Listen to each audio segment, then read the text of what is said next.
What up, dog, y'all? It's your girl Jen checking in. It's your boy T Double on the mic. You know what it is. Period. So stop playing with me. I'm sure it's not on, but welcome back to another Period. episode. Time It's to talk it up. done. We're done. Okay, we're cooking in the gym. Now we done shot in the gym. We done won in the gym, and now we hungry. So we cooking. All right. Dun, dun, dun, dun. Let her cook. It's a process. Big Jen come through. Anyway, so yes, it's episode 9, you guys. Yeah, 9 of them. We won away from double digits, if you know what I mean. What? We're getting old in these podcast streets. Oh, it's still some young tenderonis. I'm proud of us, though. If I must say so myself, I am very, very, very proud of us. Yeah, I can agree. Very much so. Yeah, so listen, I don't know, you guys. If you don't know already, we go live on Facebook, right?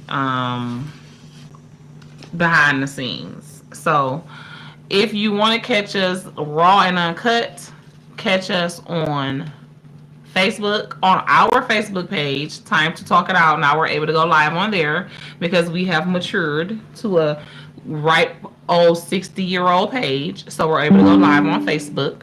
So be sure you check out the behind the scenes live. Be sure to check out our website. We got a website now where all of the episodes will be on there. You can just go straight to episodes. If you can't listen, if you can't watch but you want to listen, you can find us on Spotify, iHeartRadio. It was another one. Oh, Apple, and it was another one. Anyway, wherever you get your that was it, I think. Yeah, it's on all of them, but I think you named them all. Wherever you normally watch or listen to your podcasts, okay? So we love y'all. Thank you for being here today, and for watching all of our videos. Let me see if I can flip this like this. This is annoying. Sorry. Okay, so y'all, we're just gonna get right into some tea. I've been trying to keep up with the tea, but I ain't even gonna lie. I'm not. Auntie don't be on the internet like she used to. Okay, Auntie be having other stuff to do, and I don't have time. Okay, but I do have a couple of notes. Okay, because once you get to a certain age, you need to start writing stuff down. Okay, so I have no notes. You say what? Take notes. Don't take notes. Well, take notes. I take notes. Yeah, that's when you get on up there. I'm on up there. Okay, I'm 41, so I'm on up there and I'm taking notes. I ain't there yet. You got a couple more to go before you start taking notes. Man, I'm taking voice notes because I might fuck around and forget to write it down.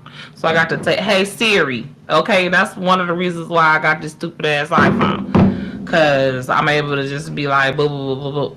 Okay. So I got my notes.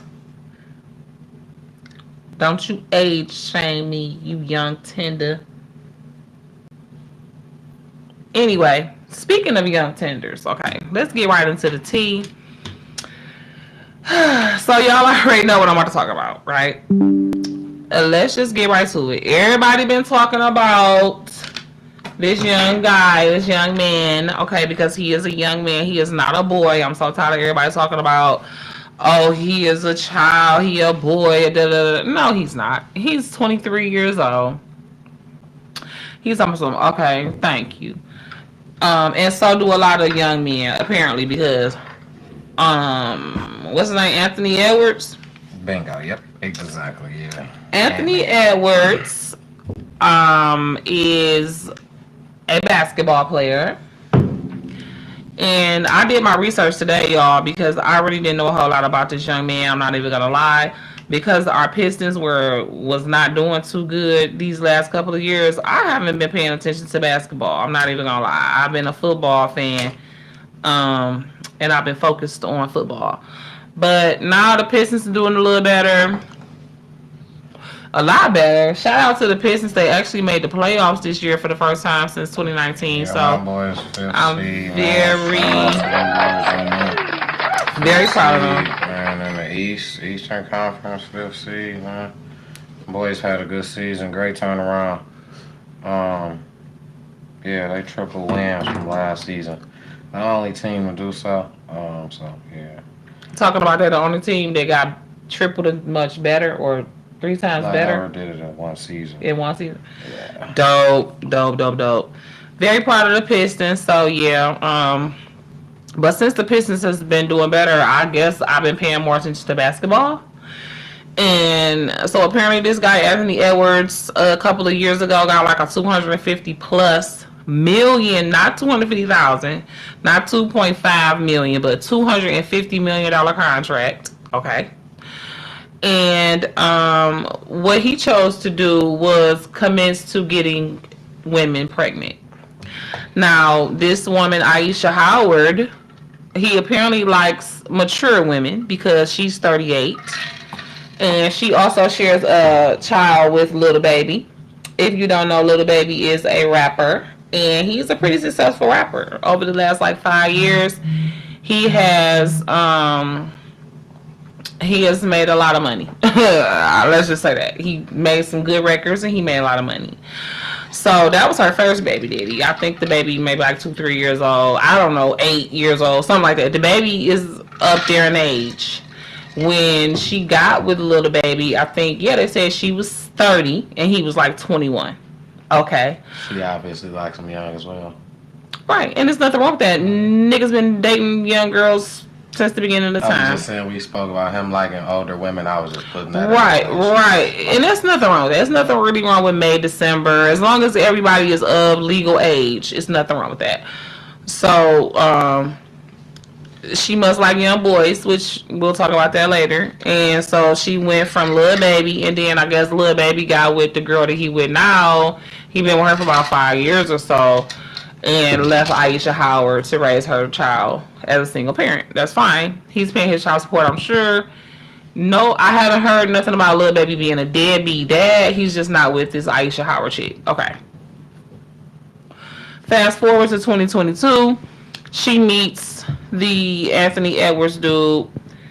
Now, this was after Anthony Edwards was already in the news in 2022 in the same year because he had got some other girl pregnant, and there was some scandal because text messages leaked about him trying to encourage her to get an abortion. So then fast forward 2 years later, he gets with Aisha Howard, gets her pregnant, and then what does he do? Block or ignore whatever to where she has to start texting him, and then he commences to encourage her to get an abortion via text message. She refuses, and he's very dismissive, very rude, very crass, and he acts as though she took his sperm out of the condom and turkey basted it into herself to get pregnant by him. That's how he acted. And unfortunately, but not surprisingly, most people on the internet, and crazy enough, is a lot of females too, they acting the same way. They're acting as if this woman just went and, like I say, got a condom out the garbage and got herself pregnant. This man has a pattern. He obviously does not use condoms, and that's apparently a thing in the athlete circle. Them niggas don't use condoms. So, because one girl, Brittany Renner, who was another runner and liked to run around the celebrity scene and date, sleep with a lot of guys, which I'm not hating in no way. I'm not speaking negatively of it. I'm just saying she know what she's talking about. She done dated a lot of athletes, slept with a lot of athletes, whatever. And she's like, they don't use condoms. She like, if you want to get a bag, just sleep with an athlete, you can get pregnant by him because they're not using condoms. So apparently, this little guy or this young man following right in that pattern, and it's just getting these women back to back pregnant and just telling them like get an abortion, like, oh, that's a form of birth control, instead of just wanting to get a vasectomy. If that's the case, if you just don't want no kids, or just put a condom on, or go celibate, whatever you need to do if you're trying to protect your $250 million. But $250 is a lot of money. He probably like, I mean, I don't really care what. If I make a settlement, which is what he ended up doing with this lady, Aisha Howard, I just get them pregnant and pay them off until I get one pregnant or until I actually feel like settling down, which could be 5-10 years from now. He could be to have 5, 10, 20 kids by then, like Nick Cannon, and just pay $120,000 to $300,000 to 10 kids. That's still only like $3 million. The nigga got $300 million. He can go out here and just pop kids and walk away.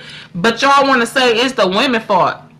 Or a lot of people is blaming on women like, oh, she put herself in this situation. Put herself in what situation? To have a baby by a man that's going to at the very least pay for it? Because half of these niggas that's out here running and not paying, or half of the niggas is getting you pregnant so you could take care of them. And now, not only are you taking care of a baby by yourself, but you're taking care of a baby and a baby daddy. So, I mean, I don't see an issue with it. She ran a risk of the nigga running off whether he had money or not. You know what I mean? So, I mean, it just makes more sense. If you're gonna get pregnant, or if you're gonna just be out here messing around with niggas, at least she smart enough to mess around with niggas that she not gonna be out here financially raising a kid by herself and emotionally raising a kid by herself. That's my opinion. What's yours, T-Double? Because I feel like I've just been talking too much. Oh no, not at all. I feel like that's cool. I'm with it. Whatever, you know. whatever happens. I'm with it. I feel like if you got the money to pay, not saying that that's the right thing, but if you got the money to pay and then saying that you just gonna say, you know, you're gonna stay away because paying is what you feel like that's the most you gonna do. Hey, well, you know what? Go for it. Everybody ain't got that position to do that. Not that that's the thing to say. You might regret it later on down the line, but you know, at least you didn't just leave them out high and dry, because you could have just left a motherfucker any kind of way, and it happened to plenty of people. So, I mean, you know, the little settlement deal, do I think it was enough? Probably not, but you know, if it's accepted, it's accepted. You know, if she was good to run with it, she the one got to do the long haul. She the one who got to take care of the baby. You know what I'm saying, down the road. So if she was good with it, it probably was good enough for her to continue to double up on the bag. She bought a trucking company with some of the money, so she's looking to legacy double up for her kids. She's looking to double up. So I mean, you know, that. I mean, at the end of the day, she looking to leave generational wealth for her children. You know what I mean? She gotta have something, because the money, just spending it and not making nothing with it, is gonna run out. You know. So, almost definitely. I feel like, you know, that's kind of a thing that she was after. She stuck to it, and she doing her thing with it. They both had some wrong ends on both of their parts, but you know, it just turned out to be that both of them probably happy at the end, how it turned out. So, I mean, I personally don't see where she was wrong. People on here, the internet that is, talking about she's being predatory. It's like, how? She have a preference. She like younger guys. They're not underage, so how is she being predatory? She like younger guys, and it sounds to me like proper punani management. She not giving her coochie up to broke ass niggas. She dating and giving herself up to men who she know at the end of the day will be able to take care of the child one way or another, whether she have to go through the course or whether they're gonna be good guys. You know what I'm saying? Where's the predatory? She have a preference. If it was dudes dating younger guys, as younger girls. I don't agree with them that say that. I say predatory. I don't agree with that. Yeah, I don't agree with those guys. I don't think it was that. But I do feel as if it's still some wrong on both ends. I'm not gonna sit and not. Where's she wrong? You placing you gotta type. Your type is not a certain nigga, it's money. That's where you're wrong. You're just chasing a bag. But who's to say that though? Why is that? Why? How do you know that that's the only thing she go after? Track record. What It's you just mean? a pattern. It's a pattern. I'm saying, so you want her to date broke niggas? No, you don't date somebody for what they got, right? I thought you date somebody for, you know what I'm saying? Eventually, now in a way, when you find out of somebody, no. if you, I'm not finna date nobody pumping people gas, and that's how they make their money. 9 times out of 10, you not even gonna really know how a nigga make his money in the beginning when you first start dating them. It becomes a time where you gotta know him. You don't even know that at first. Now, when you around a certain caliber and you only want to be around a certain caliber, yeah, you can count their pockets because you know where you at. But I'm saying, what's wrong with that though? Why is that wrong? For her to put herself around rich niggas. Why is that wrong? That's what you're chasing. Who's to say she's chasing that if that's her circle? That's what she around. Like, even if she is, who's to say she's chasing? These niggas probably chasing her, and that's what I heard on some of the videos that I was watching today. That nigga sought her out. And the next nigga that she gonna be with is gonna be a 6-figure nigga, 7-figure. And what's wrong with that? Right? So he gonna sort her out too. It just so happened that all 3 of her last niggas was all 6-figure, 7-figure niggas. Is something wrong with that? No, they're all went and found her. Is what I'm telling. Was what I'm asking. Even if they didn't, even if she do put herself, even if she like go hang out in bars where rich niggas at, even if she got rich friends, so that's where her circle. What's wrong with that though? Your intentions is you're chasing the money, is what I'm saying. But how you know she not making sure that the money is also attached to somebody that she would be with? She not fucking with niggas that she not attractive with or that she wouldn't date. These niggas is leaving her from what I done heard. It ain't about she's not chasing attractive, she's chasing the money. That's just clear. The nigga not ugly. And how you know that? You act like you can read this girl, man. I don't believe that. That's the only criteria. I believe, yeah, she probably don't want no broke ass nigga, and there's absolutely nothing wrong with that. Like, that's absolutely crazy. You act like broke is underage or something, or like it's nothing wrong with, but just say that, right? My thing is, if that's what it is, say that. She probably is saying it. Actually, she did say that.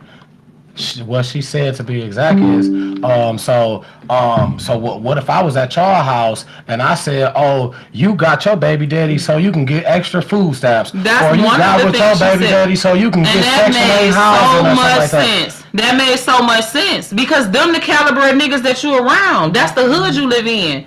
If you lived in Beverly Hills, then you would be around Beverly Hills type niggas.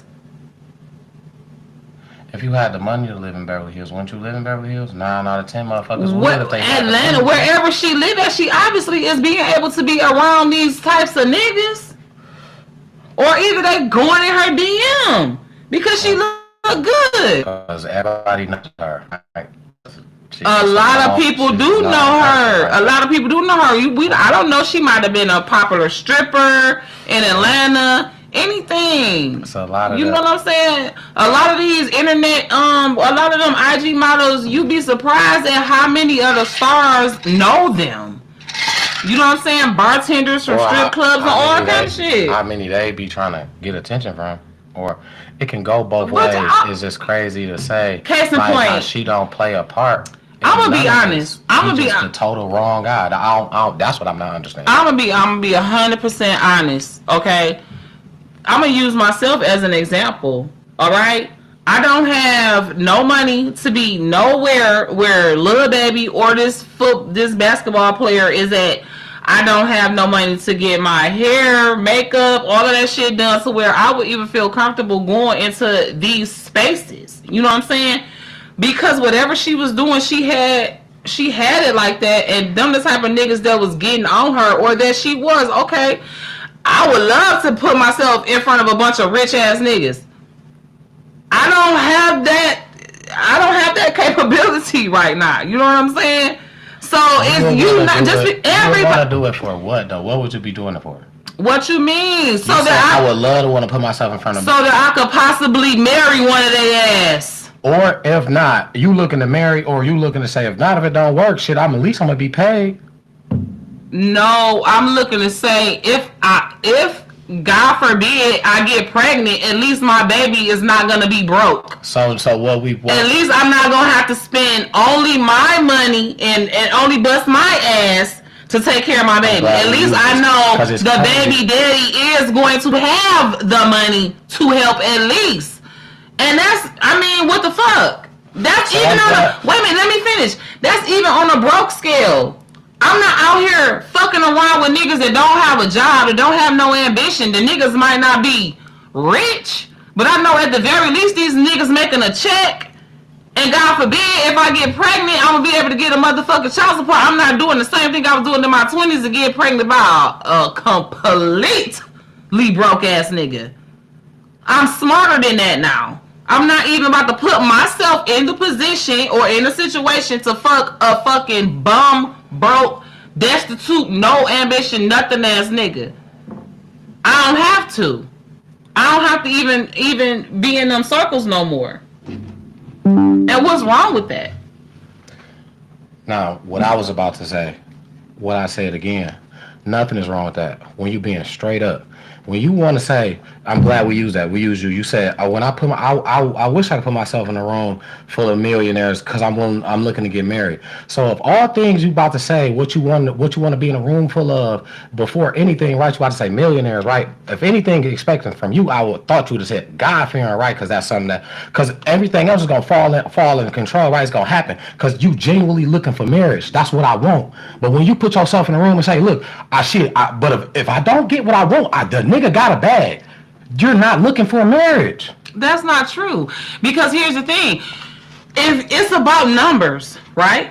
If I'm in a room full of 100 millionaires, okay, yeah, 60, 70 of them niggas might be deadbeat and might not marry me. They might leave me for my baby.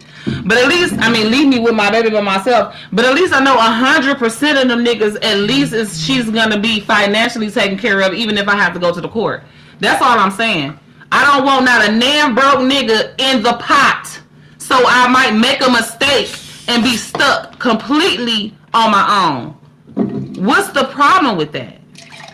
What's the problem with making sure that your pool is not full of Flint water and piss?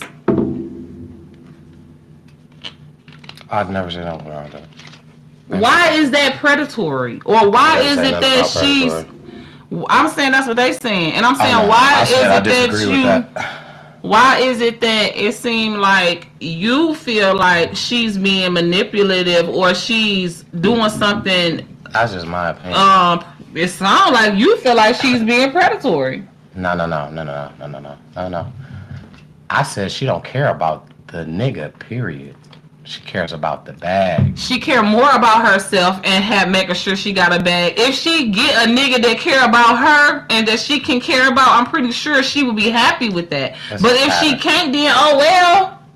It's a pattern, yeah. Not to fuck with a broke nigga. I think that's a smart pattern. That's cool. I think that's a smart pattern. That's cool. That's fine. Niggas should make it a pattern to start using condoms.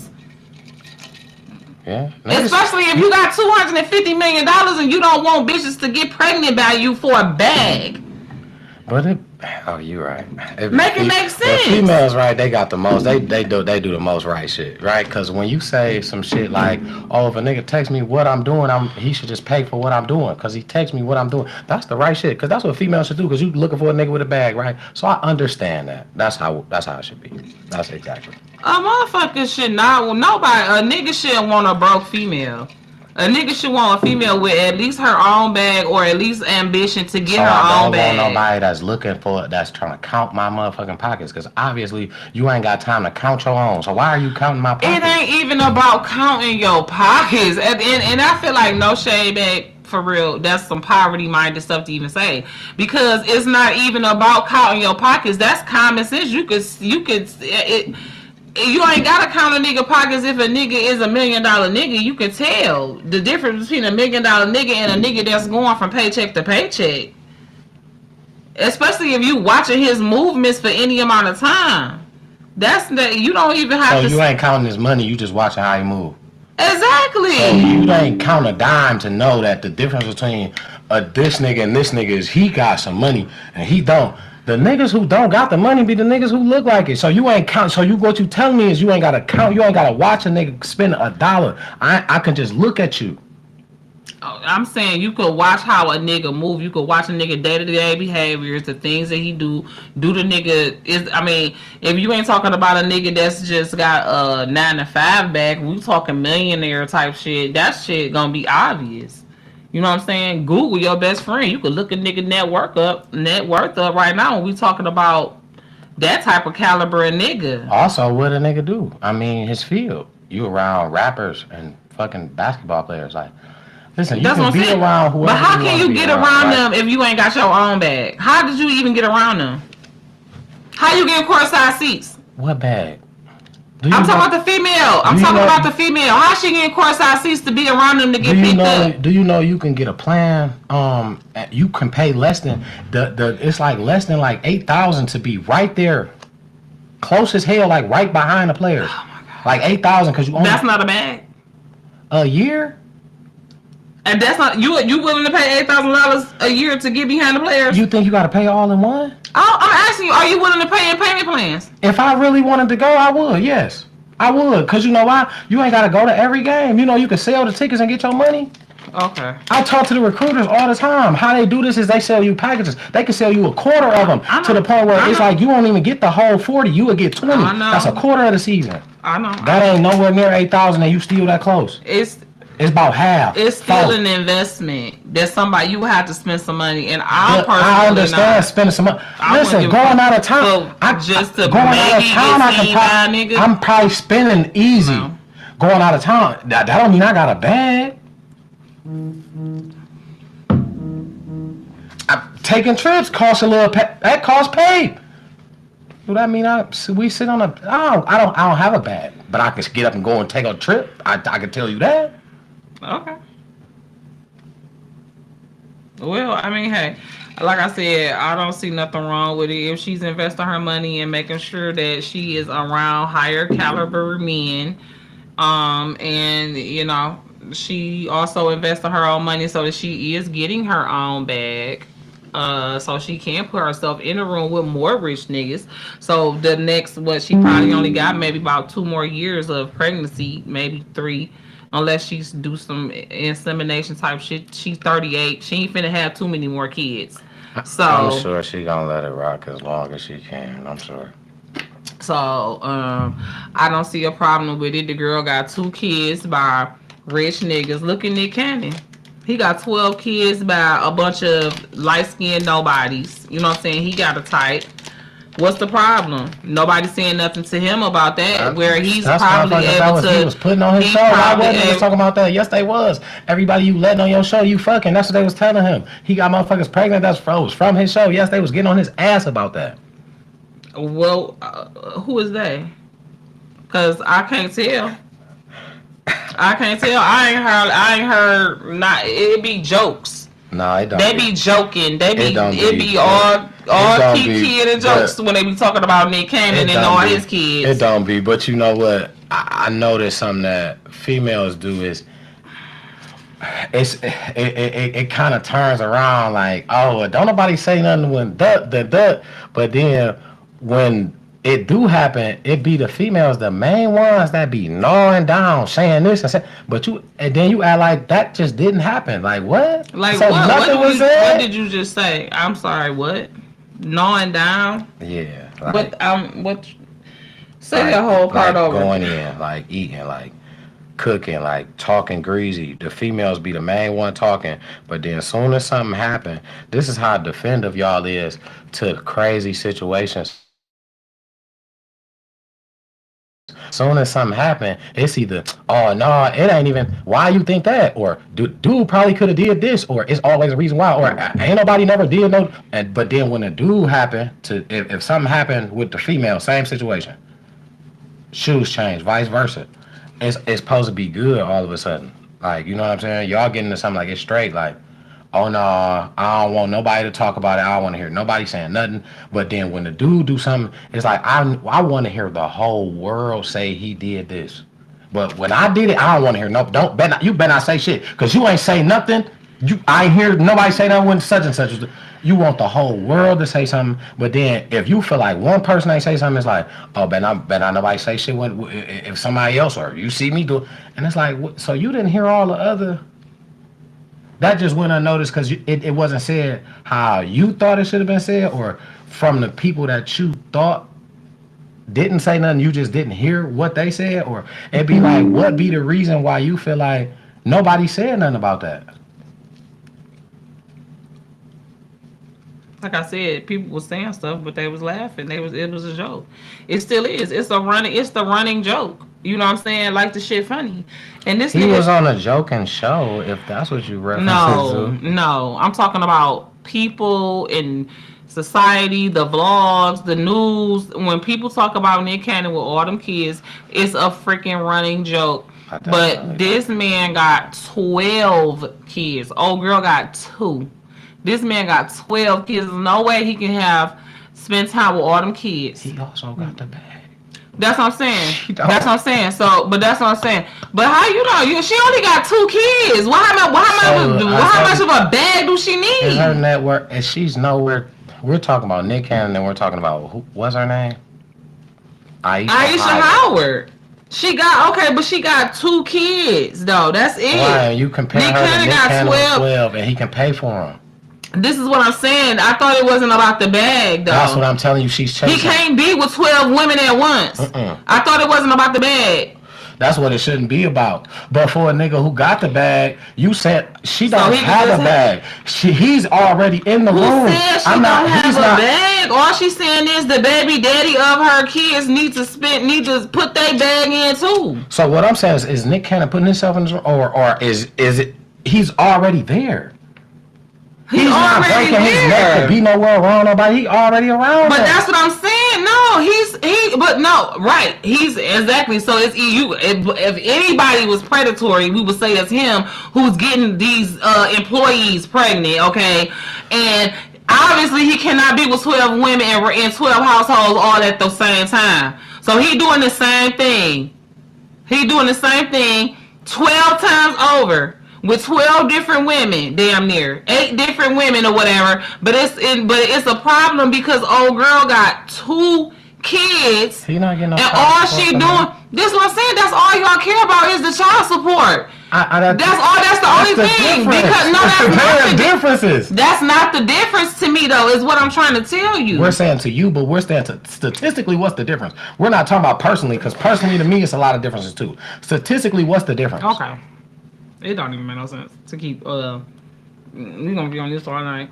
I mean, because I was ready to not say nothing, and then you just wanted me. So that's why I said, listen, okay, so I'm gonna say. So now that we saying, now you was ready to not say nothing about what? About the whole thing, because I already knew. I thought this was gonna be. This is the first thing on my list. What you mean? You already knew what? Because once you got the going, and then I was like, yeah.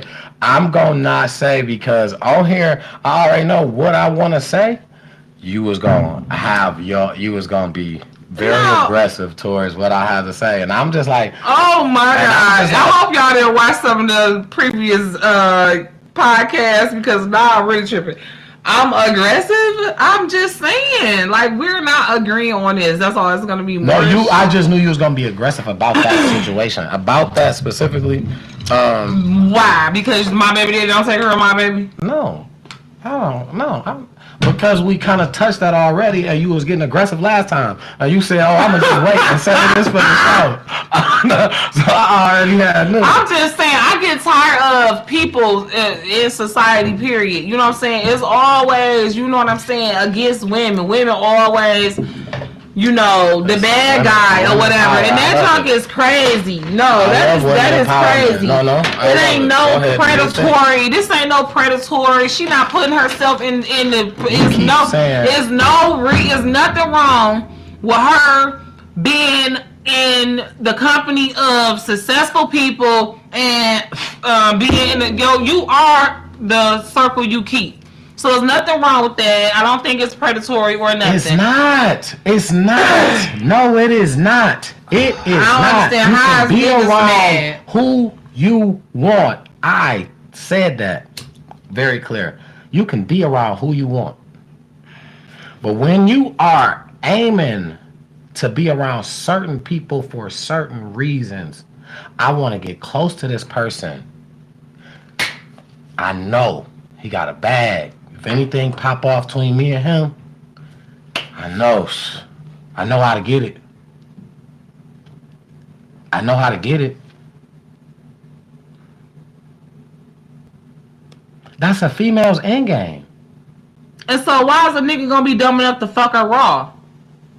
That's a nigga's game. Nah, he's dumb enough to do it raw and all that dumb shit, but a nigga's gonna fuck. I thought you was about to say why he fuck. He's gonna fuck for sure. That's a well, then that's stupid too. If you know that she's I ain't say raw, he's gonna fuck. If you know she a gold digger and you don't want a gold digger, why would you fuck her? Cause he the nigga got the money. He don't give a fuck about keeping it. So why are we even talking? He's trying to smash it. And maybe she don't give a fuck about being kept. So what's the issue? Why is everybody else mad? That's my sin. That's all people mad. Like how is people mad? I just don't understand. Just say she like it. It's a problem, or she in it for herself. If she gonna be a mom. But if she don't want to be kept, who you want? Either way, you know what I'm saying? Like, might as well have a rich baby daddy. There's always a risk of a dude switching up and dipping out, so might as well make sure if the nigga gonna dip out, the courts can at least go get some money and not $40 a motherfucking week. So you know what I'm saying? Maybe she didn't want an involved baby daddy. Maybe she wanted the type of nigga that was gonna leave her the fuck alone and just pay his child support. So say that. She don't say that to who?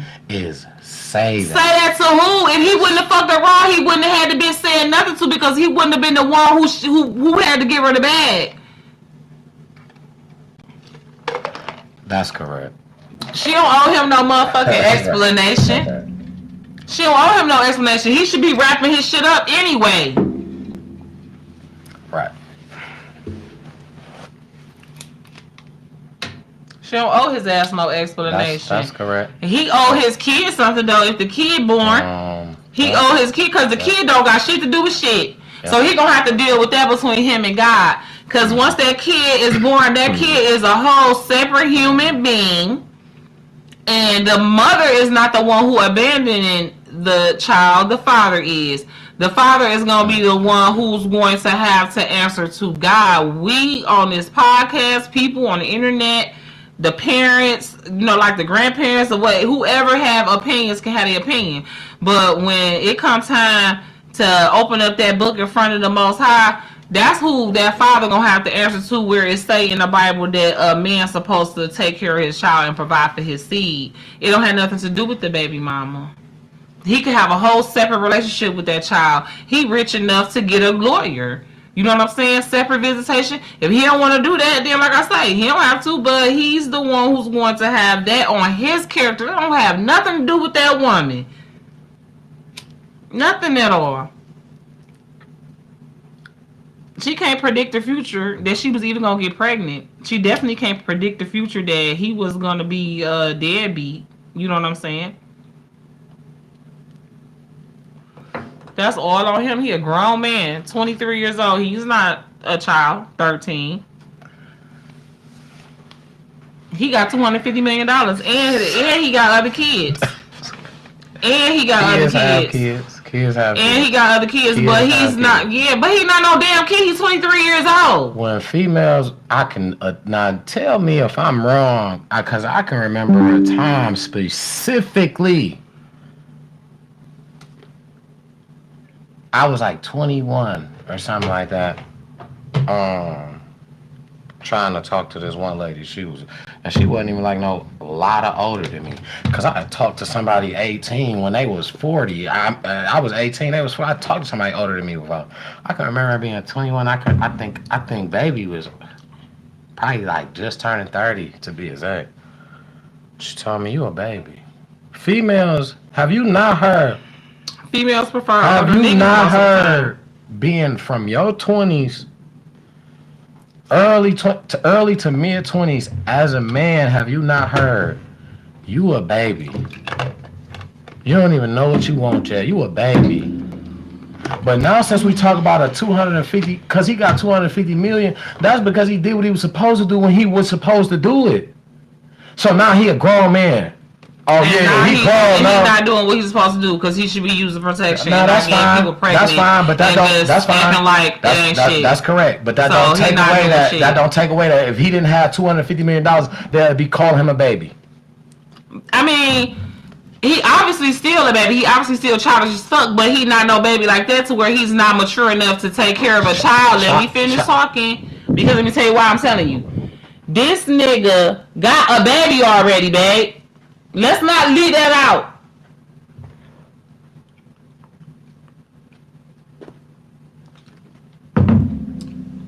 My bad. Go ahead. No, I've been to that. So why is we acting like she ruining his life? I ain't say nothing about nothing. I said if they cool with it, if they like it, I love it. Only thing I said about this whole thing is they both have some wrong into it. I ain't say she wrong for taking the child support money. I honestly said that's probably not enough. But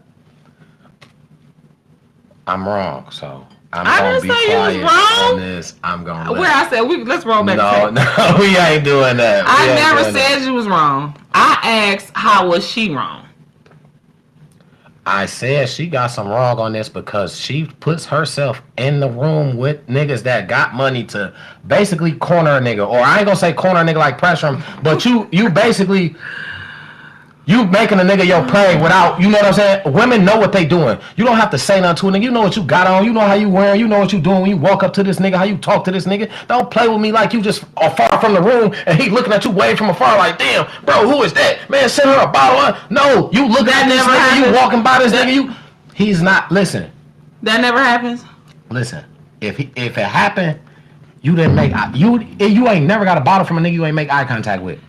Oh my God! So you can't even make eye contact with a motherfucker, and that's not true either. Because bitches get bottles from niggas that they make eye contact all the time. Okay. A nigga seeing bitch that ain't paying them no attention, and that's how he'll get her attention by sending her a drink.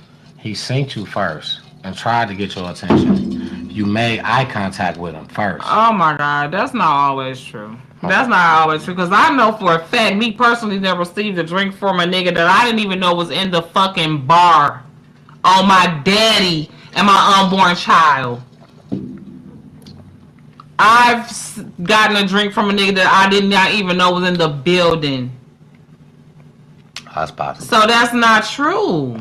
Okay. Like, I just feel like we as women, we can't win. We are always at fault. The thing is, ain't nobody losing. And I'm not, the thing is, women are always at fault. But you trying to sit and say that's all that man's fault. That's all his fault. Why this whole thing happened. And that's crazy. But I'm saying both of them played a part. Because if that's the case, both of them played a part, but he's the only one that's wrong. She got some wrong to it. No, she don't. Yeah. If that's the only thing you saying she doing wrong, she definitely don't got no wrong. If you ain't chasing the bag, why didn't you wear female condoms too? Why didn't you put a female condom on? Ain't nothing wrong with chasing the bag. So why didn't you put a female condom on? Ain't nothing wrong with chasing a bag or a baby. So when you noticed that he wasn't put no, why you didn't put a female condom on? Maybe she wanted a baby. You're chasing a bag. Ain't nothing wrong with that. Prime example. That's all I'm saying. You're saying that's wrong though. It's not. I'm not saying that's wrong. If you want to get married to the nigga, no. Maybe she didn't want to get married. No, you know what I'm saying? Maybe she didn't want to get married. That's not. Oh my God. As soon as a nigga do it, I just wanted to fuck just to get her pregnant. He wrong, right? No, but here, no.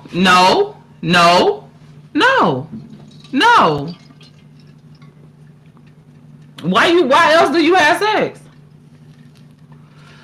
Now, if the woman is stupid enough to fuck you without a condom, knowing that you the type of nigga that just want to get you pregnant, then she's wrong. She's dumb. If she get tricked, then she just get tricked. It is what it is. You the one, you know what I'm saying? You the one that's wrong then. You know what I mean? But this nigga he didn't just get tricked. Nobody poked a condom or anything like that. He had just had somebody else pregnant a couple of months before or like the year before and did the same thing to them. So it's a pattern with him too. Just like you saying it's a pattern with her to get pregnant by rich niggas. It's a pattern with him to get bitches pregnant and tell them to have an abortion. And to start treating them, like trash after he found out they pregnant. So yeah, I guess if she did have anything wrong, it was, I would say if she knew about his previous situation, which she should have because the shit was on Google, then she should have known that, you know, he was going to tell her to get an abortion. And of course, if she didn't get an abortion, she was going to be able to just go to court and get whatever bag she can get. She was trying to go to court in LA where the bag would have been bigger, but because she lived in Georgia, where she met Lil Baby and where she getting her child support from Lil Baby at, they put the child support in Georgia. So that's why the bag was smaller. But you know what I'm saying? She lives there. I lost my thought. I had a good thought too. But all I know is I don't feel like she's wrong. The girl is 38 years old. You know what I'm saying? She might have wanted one more baby. You know what I'm saying? He was stupid enough to have sex with her without a condom, even if she was trying to get pregnant. You know, she can't predict whether or not he is going to take care of the baby. She might have thought he really liked her.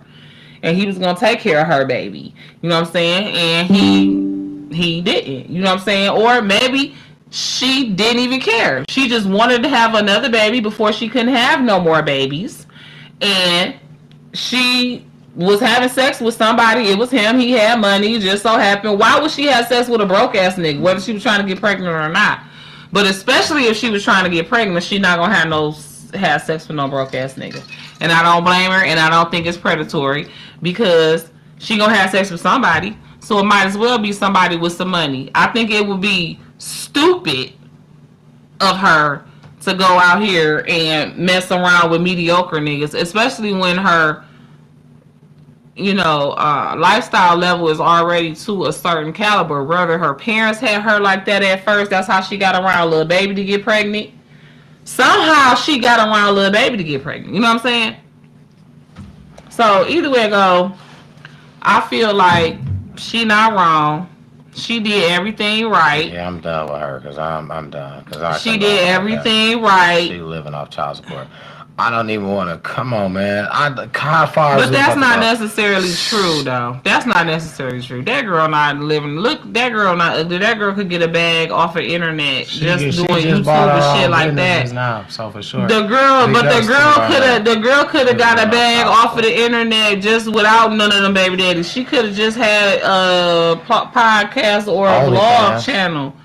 She didn't even have to have OnlyFans. She could have did makeup on YouTube or anything. The girl is gorgeous, and she obviously ain't stupid.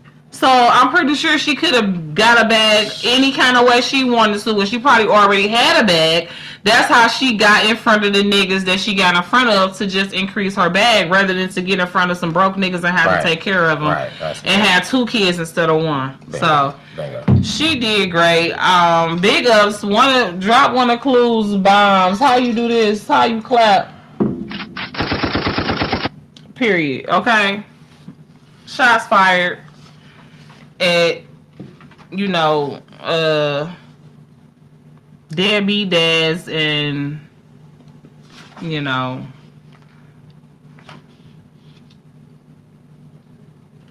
dumb assholes. Okay. So.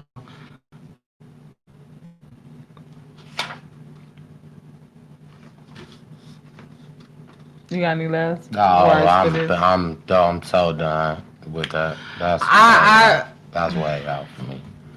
Far past. That's well, Florida, and somewhere Washington State. Washington State State would be probably like the. Anyway. Okay, speaking of baby daddies, right? Let's just stay on that. I want to talk about DDG real briefly. Okay. Because I feel like Haley, however you say her name is, She probably wish she could just get that nigga some prepaid child support so he can get the fuck home. Because he is like getting on everybody's nerves. Okay. Like he want to get a bag off of her, right? I feel like he is like the male equivalent of Aisha. No way. No way. Then that mean you applaud DDG. That mean you big ups to what he's doing. Drop one of Clue's bombs for DDG because that's how she feels. You didn't let me finish. You didn't let me finish. I was finna say, if y'all theory is correct, I don't think y'all theory is correct. But What's if that? y'all theory is correct, then DDG is the equivalent of Aisha Curry. But I don't think y'all theory is correct. But the reason why I said, I mean, DDG, he had a little bad. You know what I'm saying? I don't.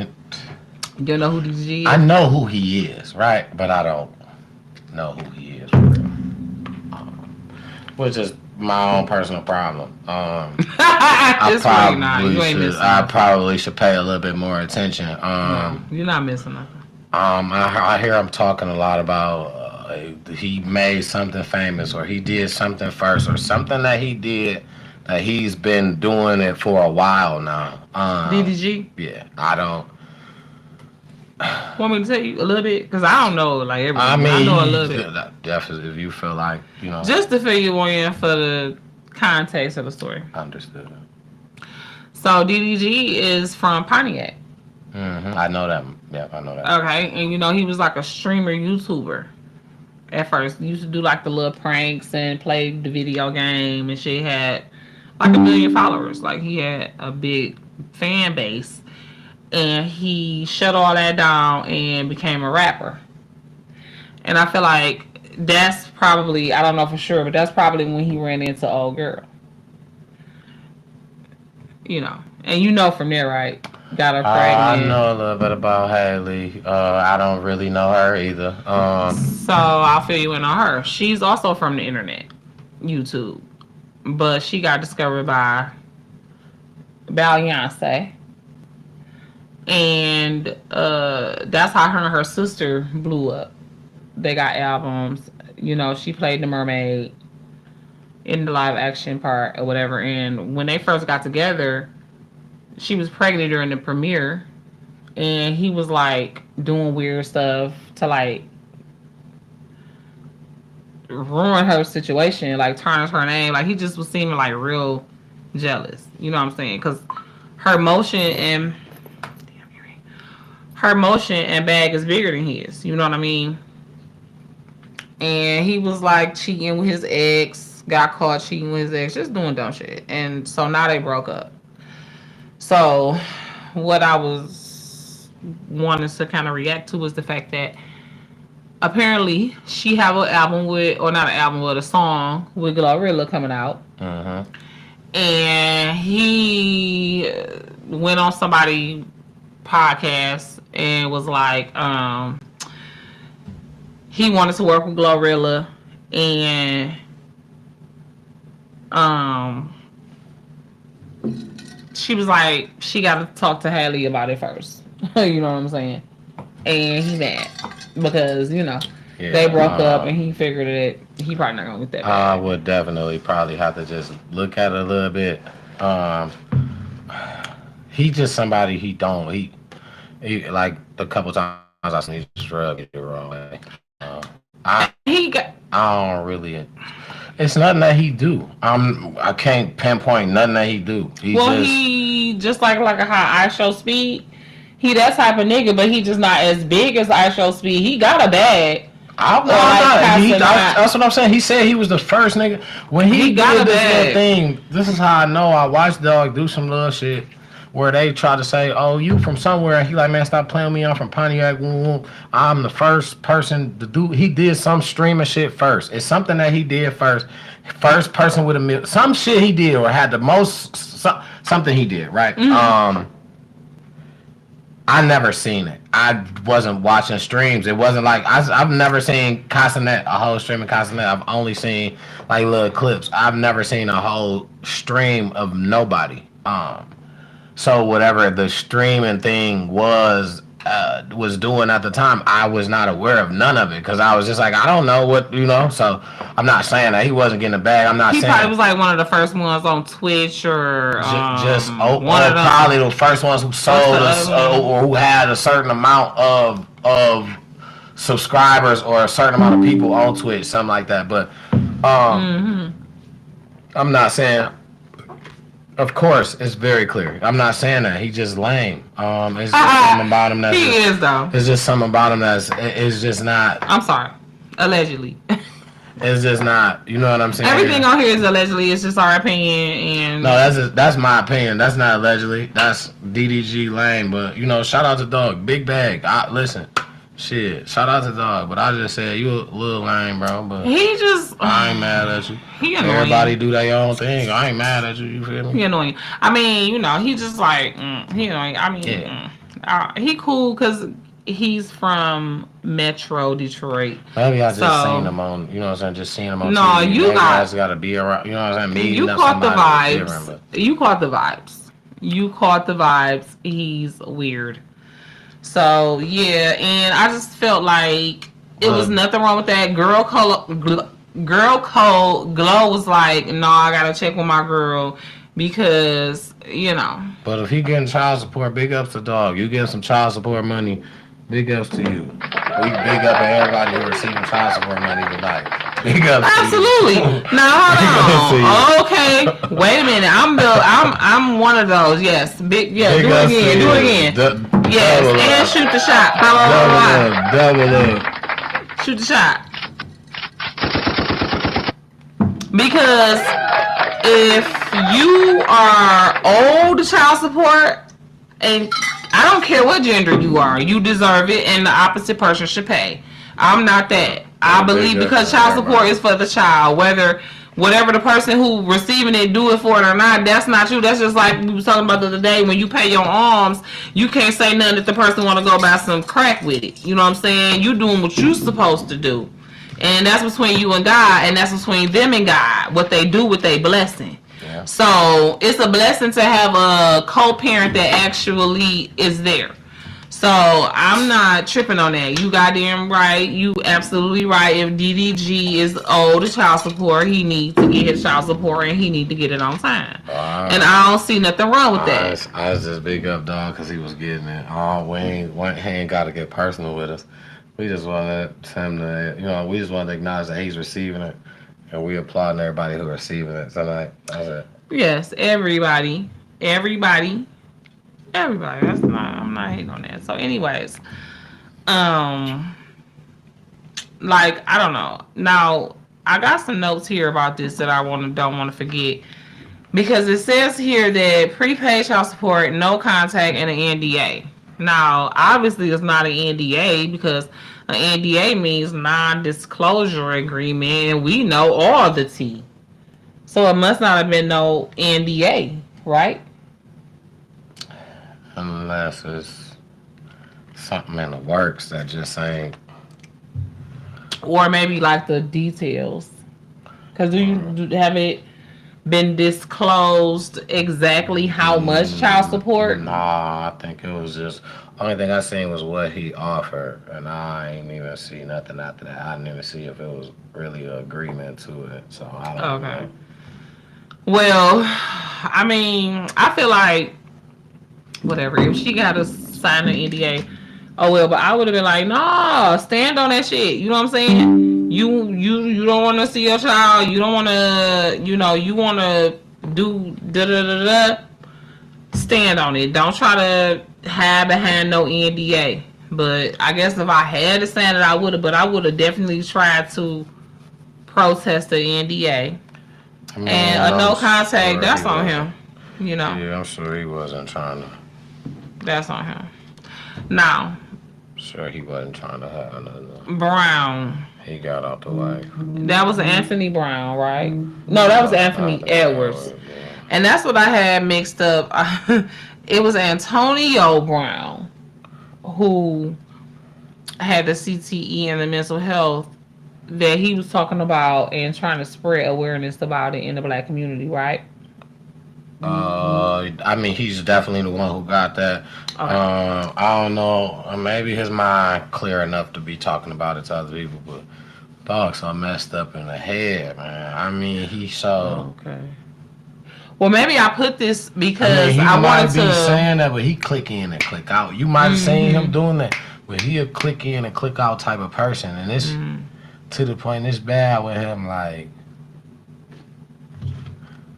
man, at 1 minute it's like it's like during his story time, like he can be telling you a story, and it's like he may start off like saying like some real stuff, but then it's like it just go off, and then it just be like, bro, what are you saying? Like sometimes he just be so off, man, and I'll be like, man, that's crazy, man, but. Yeah, he said they used to hit him with all them little shots and stuff, like, you know what I'm saying, and locker room telling them just keep playing and shit, like, man. See what I'm crazy. saying? And that's what I'm saying. I wanted to put that here. Like, a lot of those athletes, football players, soccer players, basketball players, especially the African American dominated sports, I feel like they get introduced to a lot of bullcrap. As like boxers, yes, I feel like they get treated like cattle. You know what I'm saying? A lot of these medications, these steroids, painkillers, a lot of this stuff, they're giving these guys, and they haven't even really completely tested it. They say they gonna let them. They say I watched. Real quick, I just seen somebody. I can't remember who it was, but he was an old football player. He said they let them take perks, but tested them for weed. Well, see, because here's the thing, and this, you know me, I don't like pills. I'm not an advocate for pills. I really feel like I hate, especially opioids.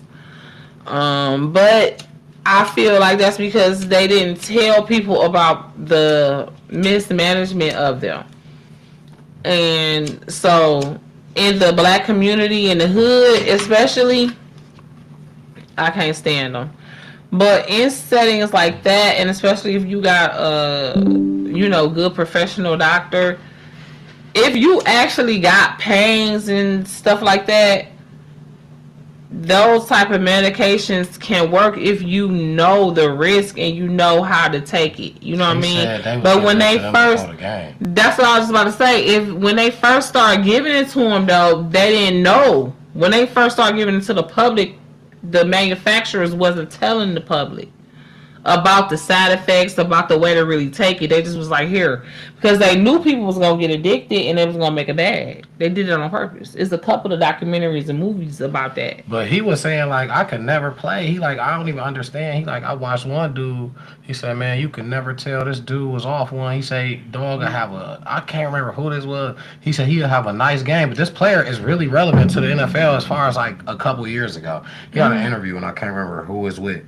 But he was saying like how he would take a perk there, give him one, and he can't play. Like he just over there like just dazed off. He can't really get down to when he get on the field. Like he don't feel the same. He say one of his boys could take a perk. He say he off a perk and dog would be going crazy. Still having one of the best games. Like basically they give them to you before you go and play, so you don't feel the pain. You know what I'm saying? Whatever you was going through before. Exactly. Not caring about the fact that you're high. You're literally high, so you mess around and do some stuff you know you weren't supposed to do. You know what I'm saying? Hit, or whatever. You know what I'm saying? Get yourself a spinal injury. Next thing you know, Reeves. Superman. What's his name? Who you talking about? The dude. The white guy who ended up in the. I thought you were talking about Shazier. Like Shazier, dog ended up paralyzed. A football player? Yeah, from Pittsburgh. I'll be right back. Bathroom break. Yeah, you can't play like that. But that's for real though. What they say, my boy AB though, I love dog, but. At once upon a time, he was the best receiver in the NFL for like a good year or two, year and a half or so. He ran it. He was the best, but you know, CTE, man, it took him out. It was sad to see. I was sad for my boy, I ain't gonna lie.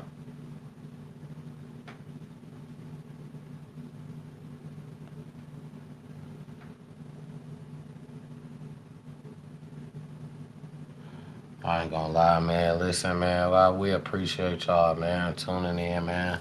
Ninth episode, we got more to come, man. Tune into the website. There's some good info on there about some good events coming up real soon, man. So tune in if you want to be part of the events. And then we got more events coming up after that. They just not posted yet because we still putting events together. But listen, stay tuned, man. It's a real movement over here. You know what I'm saying? And we really look out for the kids for real. It's a community deal. We giving back for real. We just appreciate everybody for being here. This is real. This is real. This is raw. This is uncut. You know what I'm saying? So, um, and it's a long journey, and this is just the beginning. So, it's a lot more to come, man. Feel free to tune in, interact anytime y'all want to.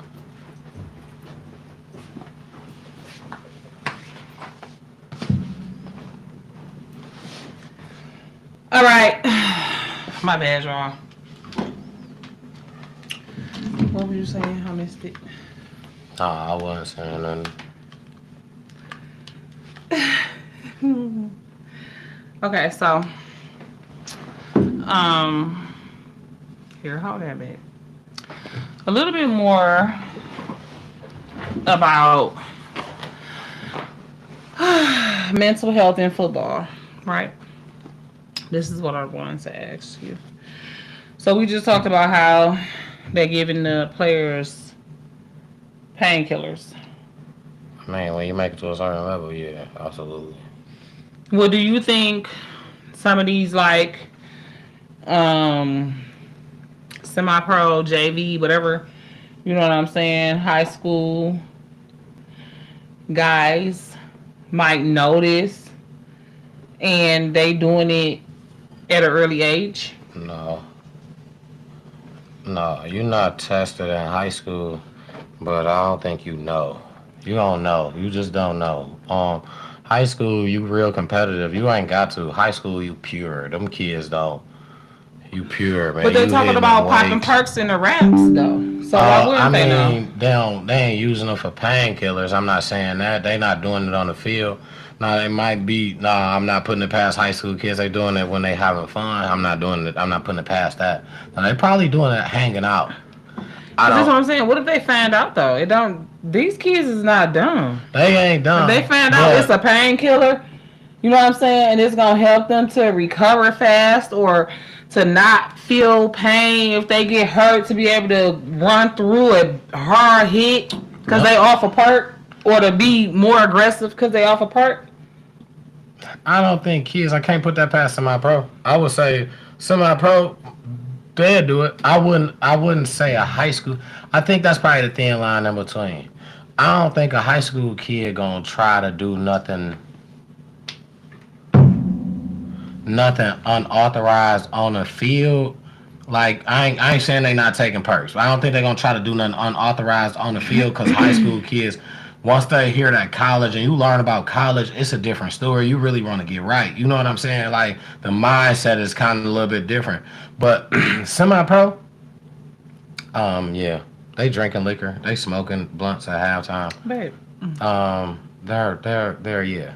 They're popping perks for sure.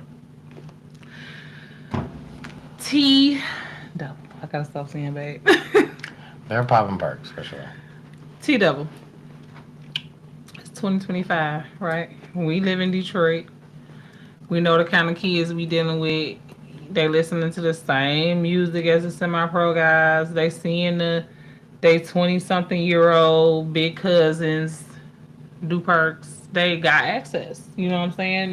You got some of these kids that parents ain't paying them a lick of attention, they got access, right? Yeah, they got access. You think it's not some of these high school kids popping perks? If they not taking the game serious. and it's not somebody. It's not somebody that's, you know what I'm saying. It's probably somebody that's just like first year playing, or they playing a sport they don't really play, or there's something that they don't really do that they taking as risk. I feel like because if it's somebody that's, if this my only moment to be serious, like shit, we can pop some perks when I get done. I feel like You think a kid gonna have that mindset? yeah. A high school kid, yeah, absolutely. That's playing a high school athlete. Babe. A high school You athlete. really think that? We're talking about Kids in high school is not even mature enough to figure that out. If that's the case, me and you will both be celebrities in our field because we would have been more mature. Let me not say we. Let me say me. If that's the case, I'd be, you know what I'm saying, bigger than Beyonce. I just think it's a different time now. I personally believe that. What do you mean? Like, it's Kids like they more focused? Kids are making better decisions. I'm not saying every kid. You do have some kids that are, you know what I'm saying? But the kids that really, and I cared about my field, I just didn't make good decisions. You kids that's really into, because now you're seeing a whole different level. You a millionaire in college. Because you actually seeing like how we had to watch like Lifestyles of the Rich and Famous. And then we watched you go to college, you was broke. You ate noodles, is what they told us. Yeah. Kids, now you go to college, you athletic, you doing something, you get an NIL deal for millions. Bryce Underwood, shout out Bryce. Bryce just $10 million first year. In college? In college, University of Michigan, he signed a 10-year deal. He's gonna get $3.3 million every year. Wow. For 4 years or something like that. Wow. That's dope. Or it's like 12. It's something like that, right? But $10 million, like, or $12 million, $1 million man in high school. I mean, in college, first year. As soon as he touched down. Yeah, I mean, we didn't have that to look forward to. You right. You wasn't gonna be. So there. You was like, so that's how.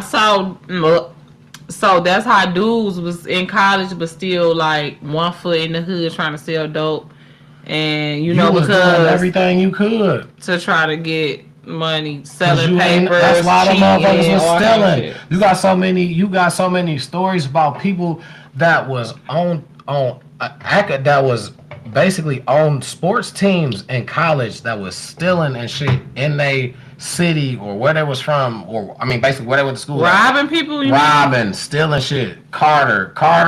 Oh no, what's that? No, that's Carter High. That's like a high school. But colleges and shit was still. It's another movie I can't remember, but it's based on a true story.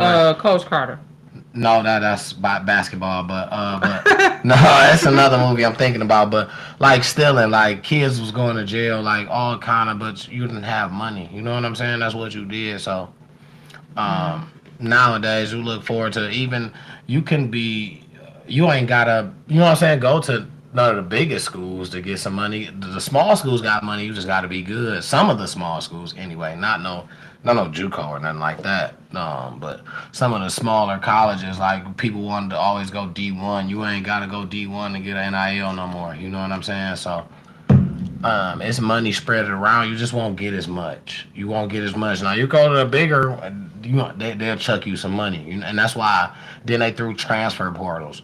Now what is that? Before in college, when you went to a college and played on a sports team, you couldn't just transfer, like, you know what I'm saying, like how they can right now. You put your name in a transfer portal and you see what schools want you. You couldn't do that back then. Back then, you had to figure out where you wanted to go.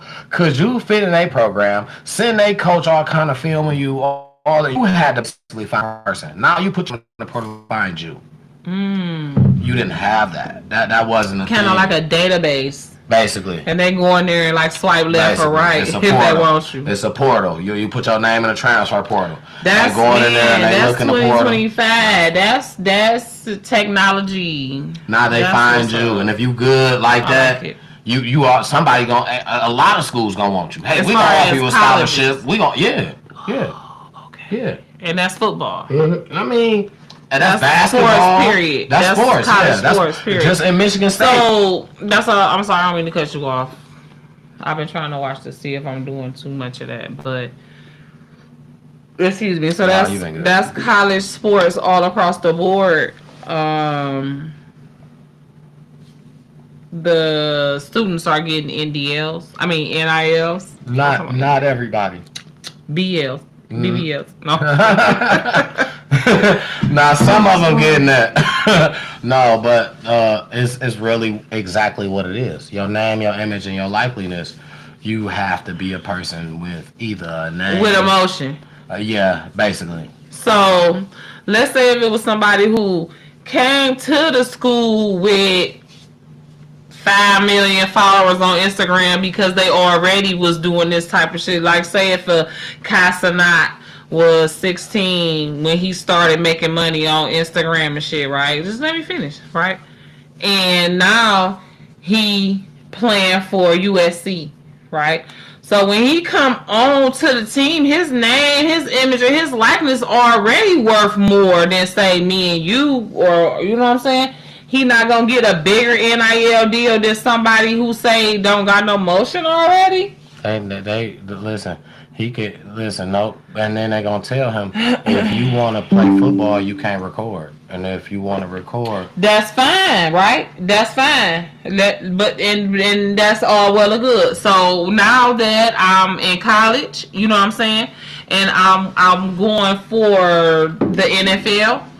That's cool. I'll stop recording for these next 2-3 years that I'm finna be in college. No, not at home. They won't tell you at home. You just can't do nothing with them. Why you at practice? Because he get paid. His shit's monetized. It's a whole dude right now. His name is Destroying. He run whole 7-on-7 events. He's a fucking YouTube phenomenon because he was a football player. Shout out to my dog Destroying. He went to UCF. That's the college he went to, and he had a YouTube channel. And his YouTube channel was growing and shit. And he was recording in the locker room, and they told him like, you got to stop doing that. You know, you can't do that. And he basically he didn't have a full ride, if I'm not mistaken. He had somewhat of a scholarship, and they told him you can't record. You got to pick, or you know what I'm saying, what you want to do. So he said, well, I'm not gonna play football. I'm just gonna, you know what I'm saying, stick to my YouTube channel. So they pulled his little scholarship that they had. He ended up having to go to court. He had a whole court situation with the school, whatever. Because I think they tried to take his whole YouTube channel. He got a whole little thing, and he ended up picking his YouTube channel over the school. So they didn't let him play. He could no longer play because your YouTube gets money and you won't get no money off of us. Is what they stood on. Okay. So he ended up not doing that, being a YouTube sensation, linking up with a bunch of football players from NFL to college to down to high school, like linking up with a bunch of people. Like he's sidelined. He made the right decision. His presence is everything. Because how many years did you? I'm gonna keep cutting you off. But how many years did you tell me that the average NFL career is? 3 years. So 3 years, okay, and he could do YouTube for how many years? Forever. Okay. Getting a bag off of how many different NFL players? A lot of them. They all love, like, niggas love him. He made the right decision. He got a heavy name, right? He ran an event in Detroit. Me and my brother went to it. My brother was in it. I was supposed to be in it. I was mad because I got there a little late. My brother was in it. He made it to Ford Field. He started at Wayne State. He had an event at Wayne State. If you made it past the Wayne State, then you go to Ford Field. My brother made it to Ford Field. It was like rounds. Right. My brother made it to Ford Field. That's was lit. Up. Shout out to fuck. Yeah, shout out to my brother. If you don't get brother. Hey, 100 But it was lit though, and he go state to state, like he go everywhere. And wait a minute, hold on, don't tell me again. Don't tell me because I wrote it down. Destroying. That's his nickname. And right now he plays in USFL League. He's a kicker in the USFL League for the Bahamas, or it's something Bahamas. I forget where they at, but they like the Bahamas, and you know what I'm saying. Shout out to the dog though, but because he really. I feel like that's what happened. He made the right decision. He chose, you know what I'm saying, himself over, you know what I'm saying, like, y'all can't make me stop doing something that I've been doing. I love doing this, you know what I'm saying, even though I love football. So he took it and did he makes he stepped out on faith. Yep. See, I feel like a lot of us in the black community, because we still dealing with a whole lot of trauma from slavery, believe it or not. I know a lot of people be like, oh my God, that's an excuse. That was so many years ago. But no, it's not an excuse. It's not an excuse. And it's not too many years ago to still be relevant in our lives. It's still now today. It ain't gone. We're still dealing with the poverty mindset because we have been oppressed for hundreds of years. We're still being oppressed. And honestly, a lot of the progress that was made over the last 100 years is being backtracked. Okay.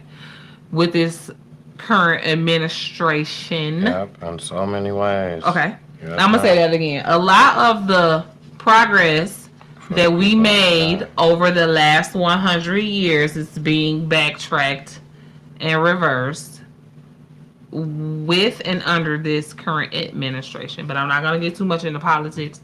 I'm just going to say that. And I'm going to say that, you know, a lot of this we have to protect with these players because, yeah, okay, they got court cases going on, right? Destroying destroying this guy. He had to choose to rely on his faith and not his fear in what could happen. You know what I mean? He like, well, shoot. Because he didn't know what was going to happen. Right. He like, shoot, I better just take whatever they giving me. Yep. You know what I'm saying? Because I don't got a lot now. I don't got nothing. So I better just take whatever. No. If he heard, and I'm pretty sure he did hear from whatever his higher power is, because the higher power has a lot of different names. He come in a lot of different forms. But if it's positive, then you know it's of the Most High. So if they told him, no, don't take that because I got something better for you, wait on me. He was obedient and he stepped out in faith. And he didn't choose whatever little tools and fuse the NFL was trying to offer him. It wasn't even NFL. I mean, I'm sorry. Yeah. Right. He didn't choose the little tools and fuse that college was offering him. He stood on faith. Yeah. He did what he had to do. And he came out of college and used his wisdom and knowledge, talent. That's belief. And stood on his belief. Absolutely. And he's gotten way bigger blessings, as they say in the Bible, exceedingly and abundantly more than he could even have dreamed or imagined. Absolutely. I'm sure he got. Absolutely. So, one more time, shout out to Destroying. Shout out to my boy Destroying, man. Next event that he bring to Detroit, I will be in it. I ain't even gonna hold y'all. And I will be in the audience. I'm gonna be there. And I will be in the audience with my sign. Okay. It's like that. It's going down at the next event for sure. Y'all better know that. Please believe. I'll be there with a Hershey Kiss drawn. Honestly, obviously, Auntie got a buzz. Okay. Yeah, but I'll have my sign and I'll have a Hershey Kiss drawn on there. And with a football costume on it. It's just a helmet on. Just a helmet. A Hershey Kiss with a helmet. Hershey's Kiss. I gotta write that down. That's it. Because that's you. That's it right there. You are a Hershey's Kiss with a football helmet on. That's me. And I will have that.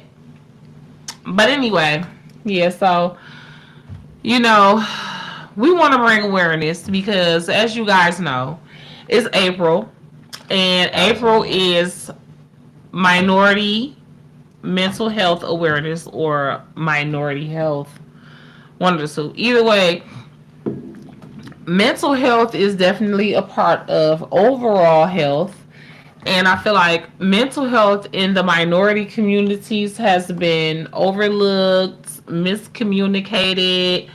Um, That's facts. That's too facts. much we've said just pray about it and not actually talk to somebody, learn, have the tools to work through your emotions, know about hormones and how hormones interact with and affect emotions. It's just Yeah, like pray about it. And yeah, you need to pray about it. absolutely. You definitely need to pray about it, but you need to know what you're praying about. So you need to know your body. You need to know your mind. You need to know your hormones. You need to know your emotions. And it starts at a teenager level.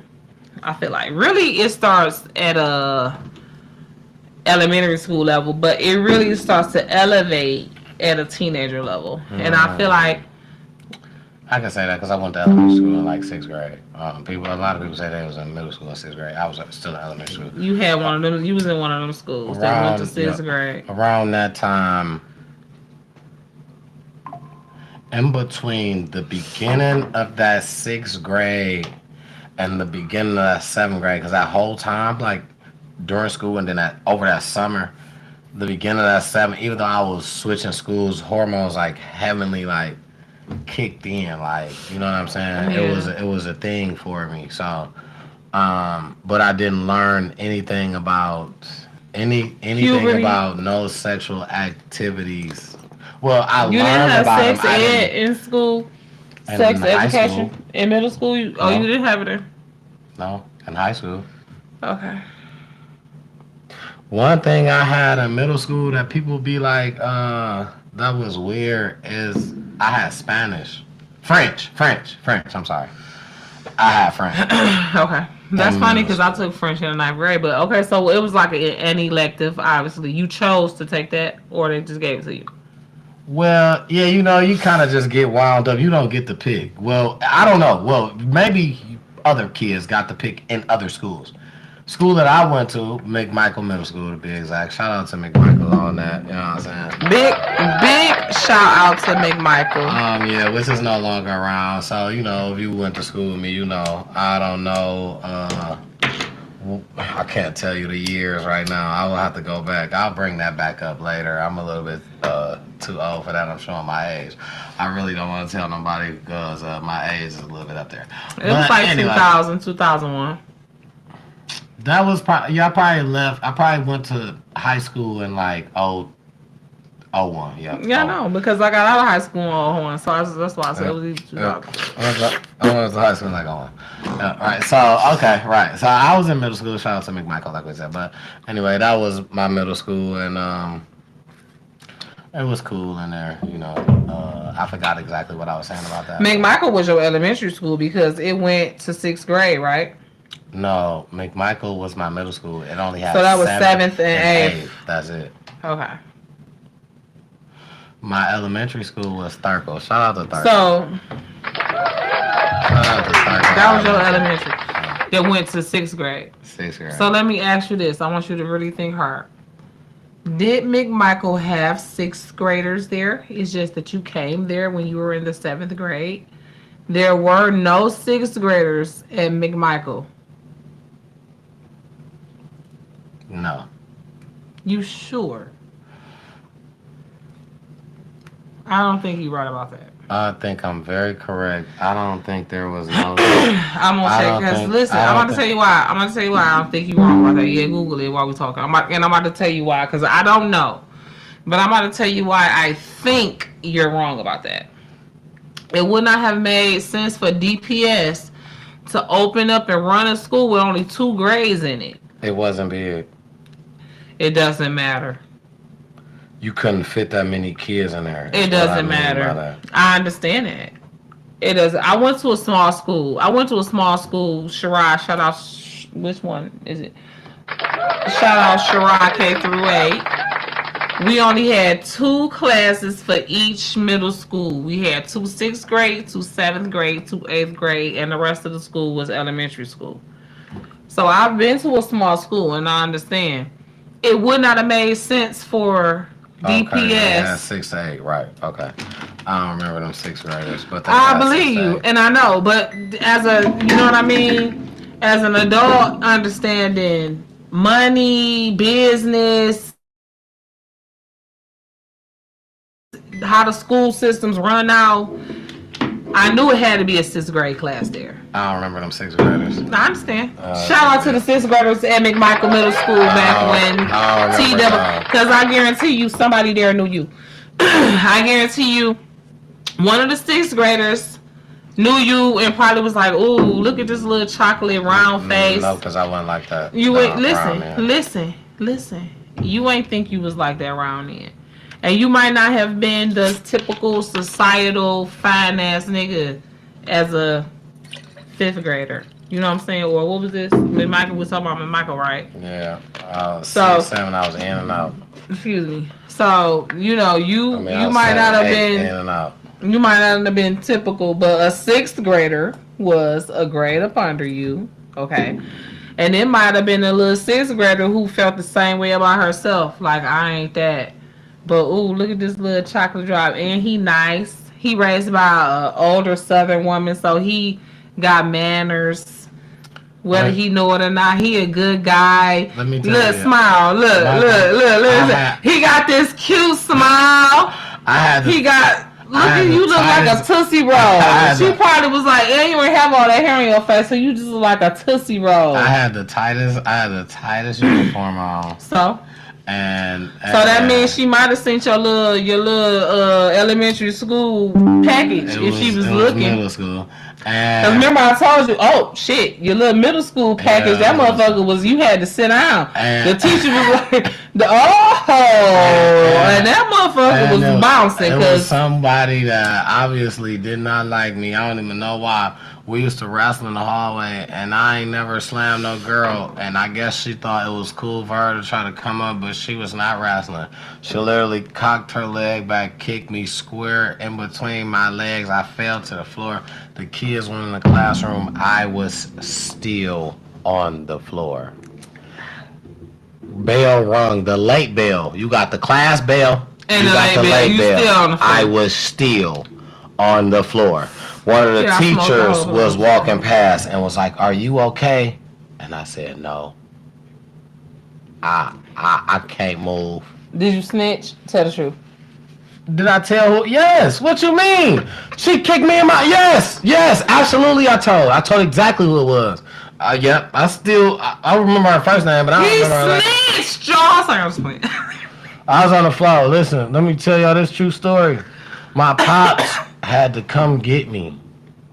It took me so long to get to the office. They had to take 2 students out the classroom to 2 arm carry me after she kicked down to the office. I sat in the office until my pops came she kicked you in the heavy place to pick me up because I couldn't move. It hurt so bad. When I say that's that one you feel like, when I say she cocked her leg, listen, it was crazy, and I was like, you know what? What's her name? I bet you remember her name. I do. I remember her first name. I don't remember her last name. What's her name? Her name was Elena. Shout out, Elena. Well, ain't no shout out to her. I still don't like her to this day. She probably got her grandma last name. Hey, girl. That's her first name. I don't know her what you do to her? I was in the hallway. I'm wrestling with my homies. I guess she thought that she was wrestling too, and that was a wrestling move, which is that was like a DDT. No. A dick. Exactly. Down nothing. To the ground. Nothing. And I'm still mad about that. I still be like, man, you know what? I still be like, you know what?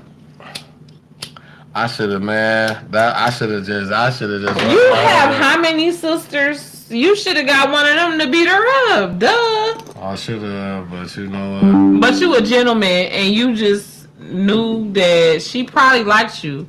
That just was her way, but she couldn't let everybody know, so she had to, you know what I'm saying, Or maybe she just genuinely was trying to be one of the guys, you know what I'm saying, and wanted to, you know, she thought that was a fire move. She thought, no. Oh, I'm sorry. Girl power. Anyway. Us girls gotta stick together. Because obviously we can't. I'm sorry. So, shout out to my boy Anthony Edwards. Yep, that's just.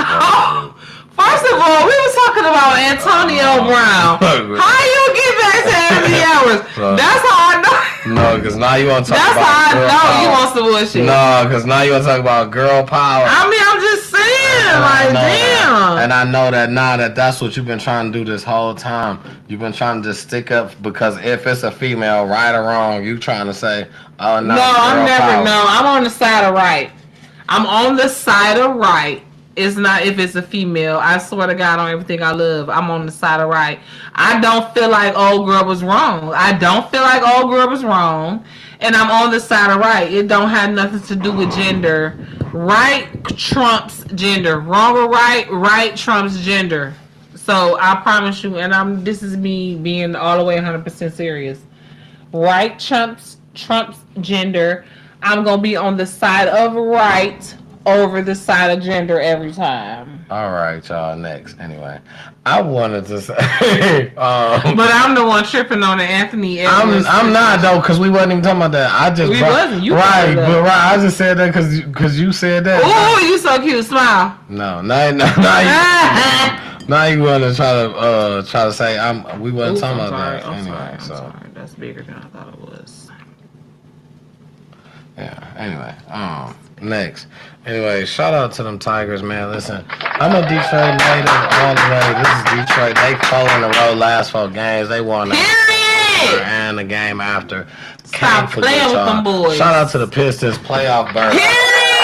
Going to the fucking playoffs, man. Listen. And man, it's been a minute. It's been a minute since my boys been in. 2019 to be exact. And they gonna fucking make some noise. Yeah, I think they the team win. to be scared of right Y'all now. Y'all better. Team to be scared Y'all of. better. And I think we gotta play the Knicks in the first round, if I'm not mistaken. Listen. Can I say something? And then you come think about the facts that you want to come with behind what I'm finna say. You ready? 1, 2, 3. Detroit basketball. Wait, well, because I was like, what I'm supposed to think about? Was I supposed to switch it up and say baseball? No, but you about to give us all the stats or everything I know about the Pistons. Detroit basketball. Cunningham. I already told y'all, but my boy liked that. Listen, I don't know exactly. He had like a bunch of points. He did something recently in the game. Yeah, didn't he? I don't remember what it I think they lost during that game. But it doesn't matter. But he did something big, babe. Said. Right, I don't remember exactly. I think he had a night. I don't remember. He had a triple double. I don't want to. And it was the first one that was something. Okay, yeah. Shout out to my boy though. Listen, shout out to K, and I don't like how Drake want to put K Cunningham in his song and say hi. He did. What, that Nokia song? No, it's a leak song with Drake. With Drake said he spent the night at Little Caesars Arena during his tour, and he wore K Cunningham Crocs when he hit a little shorty. I don't like how. Well, you know he's from Canada, so that makes sense though. And Drake is my cousin. I understand that, not too much on Drake. Drake. Don't try to use us on the comeback. Not too much on Drake. I love. Listen, nobody was talking about us before. Don't use us on your comeback up. Not too much on Drake though, but at least he is connected with being in Canada and shit. Listen. So not too much on Drake. Let Drake be great use us, and use us. That talent. And it ain't even just about but wait a minute though. But you already know that's what Drake do though. Drake like to grab onto the coattail of what's hot and stretch out his 15 minutes of fame. This then lasted 15 and he got a picture years, of him literally in Little Caesars Arena locker room sitting. It looked like N.K. Cunningham. So that's where we need to just be the fuck quiet and let him be great, because we can't say he trying to do nothing. He's doing it. I ain't never say he was trying to do anything. I said don't use us. Why not? Because now we coming up. Because wasn't nobody saying the Pistons last year. How many times? He said Cade Cunningham last year? Let him do that though, because that might get us some more clout. And that ain't gonna make Cade play no different than what he been playing. That ain't gonna make the Pistons play no different than what because they been playing hard, because that's what they've been doing. It ain't take nobody to say nothing. Let Drake rock to the Toronto Raptors like how he been. Toronto got a team. They got a basketball team. Let him rock them. Say something about them. Don't listen. Leave us alone. We don't want to be caught up in none of your we don't want to be in your come ups. We don't want to be in your extras. We ain't no team that you can just you wasn't speaking K when K was here when he first got drafted. You wasn't speaking K last year because when we had 14 wins, you wasn't speaking K. We don't want to hear K now. Don't talk that. We don't want to hear that. We don't appreciate that, and don't wear my man's Crocs ever again. Matter of fact, you could keep the motherfuckers. I'm gonna buy my dog a new pair. Fuck you talking about. My boy K, what kind of Crocs you had, man? Let me know, man. Drop it in the email, man. Drop me a picture of kind of Crocs you had. I'm gonna send you another one, man. I got you, man. My boy, man. Shout out to K, man.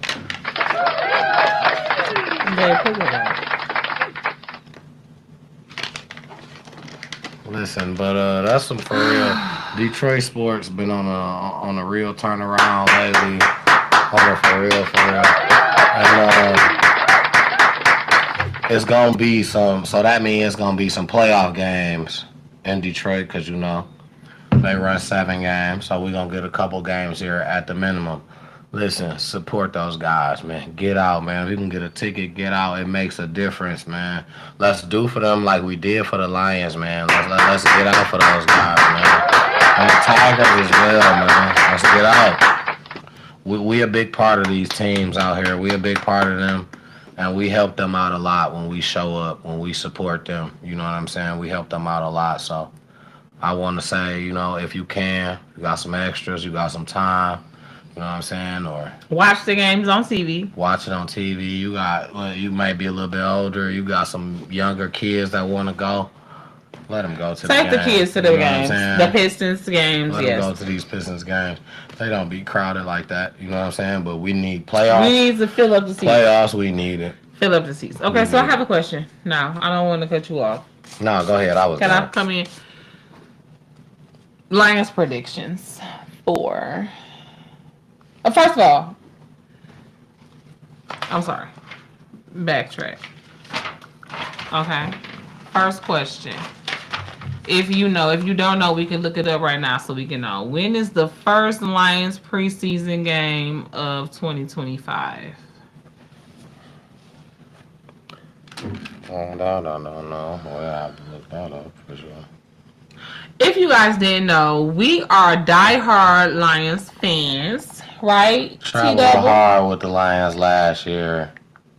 Traveled real hard with them. And we just love them. We love them so much. My mom is like obsessed Lions fan. My mom is too. Our moms. Shout out to those ladies. Those beautiful ladies. Stay tuned, because we're trying to convince them both to come on for the Mother's Day show. Yeah, absolutely. Yes. But so I've been a Lions fan from behind the scenes even before they was winning. Like, we was shooting in the gym with them during the 16-game loss season. Like, we are real fans. Okay. I've been there so long. I remember Joey Harrington that quarter. I'm way back. Gus Frerotte. I'm way back. Gus Frerotte days. I'm way back. Gus Frerotte. Yeah. Charlie Batch. I'm way back those days. No, Charlie Batch. He like light skinned. He look like a shark. Yeah.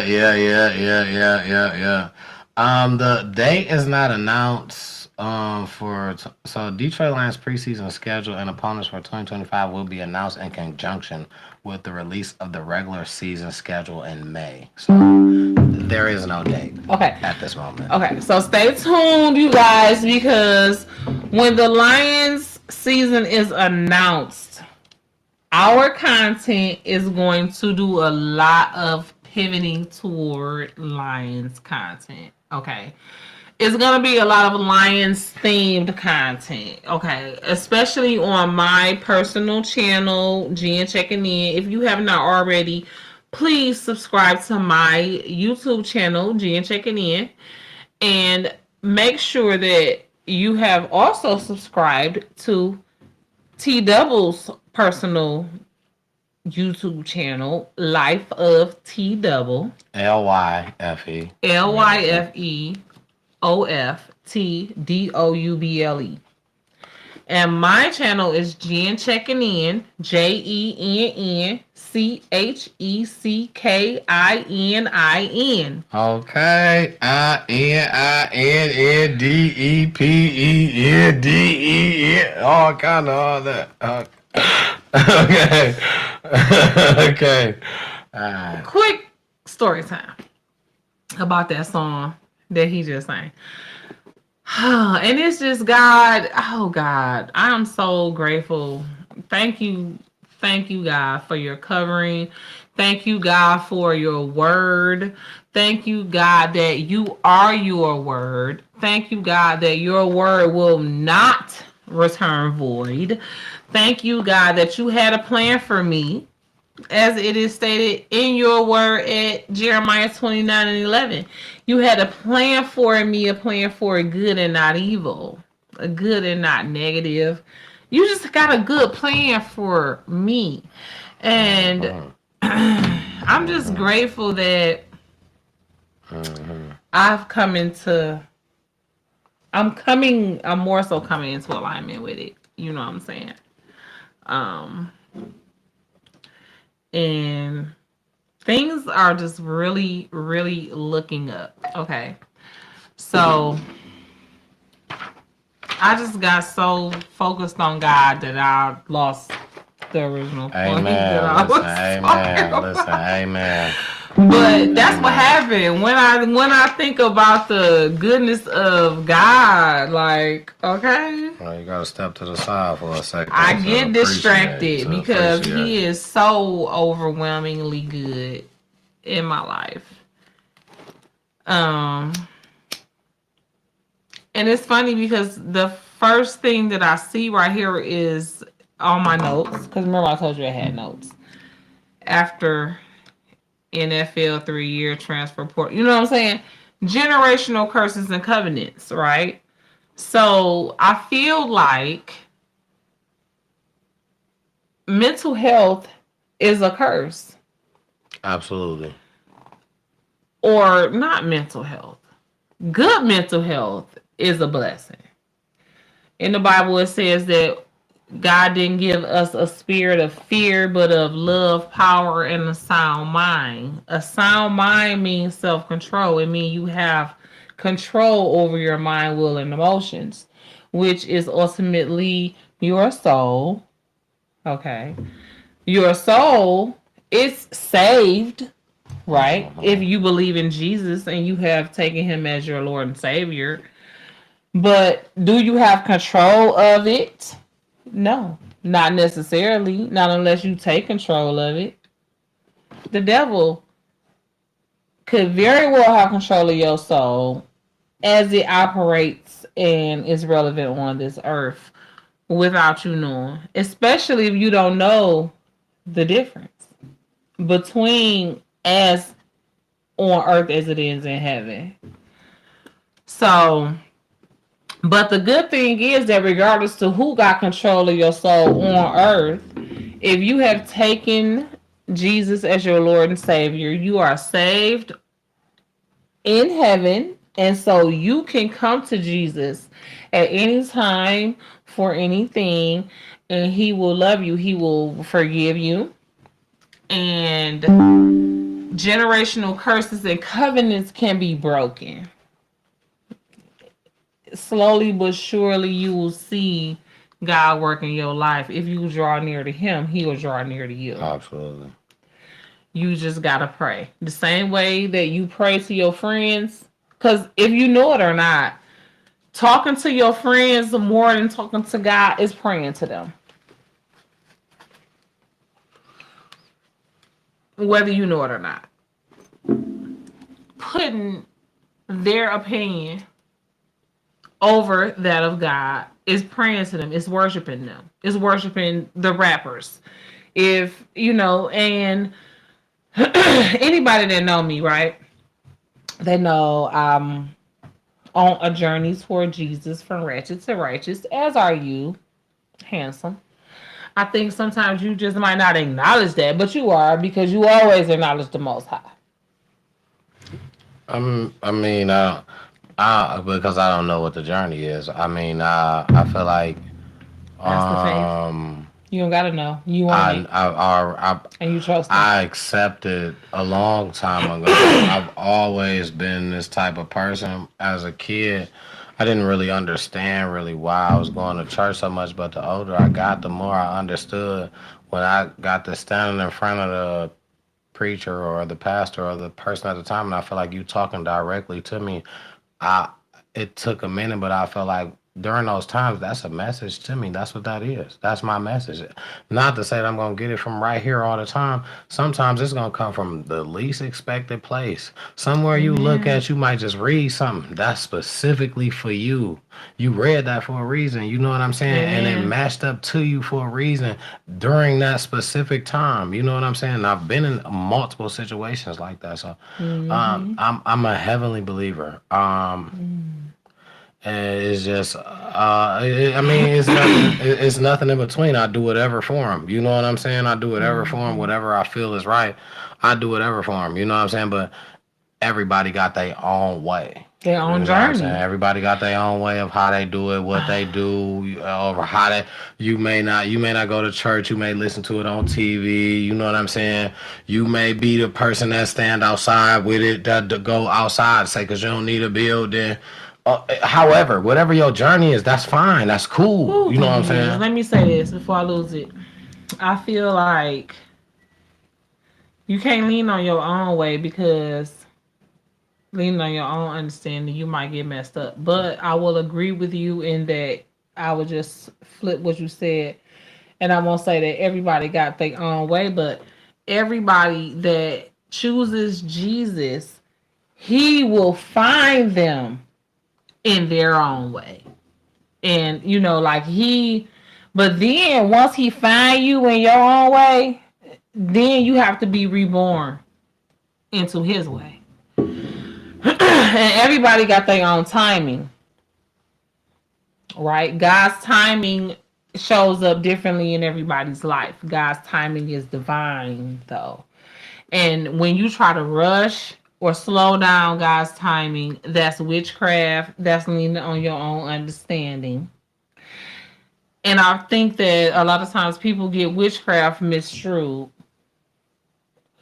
People think that witchcraft is only like with a black hat, riding on a broom, doing spells, cooking up toenails and stuff like that. That's not the only thing that is witchcraft.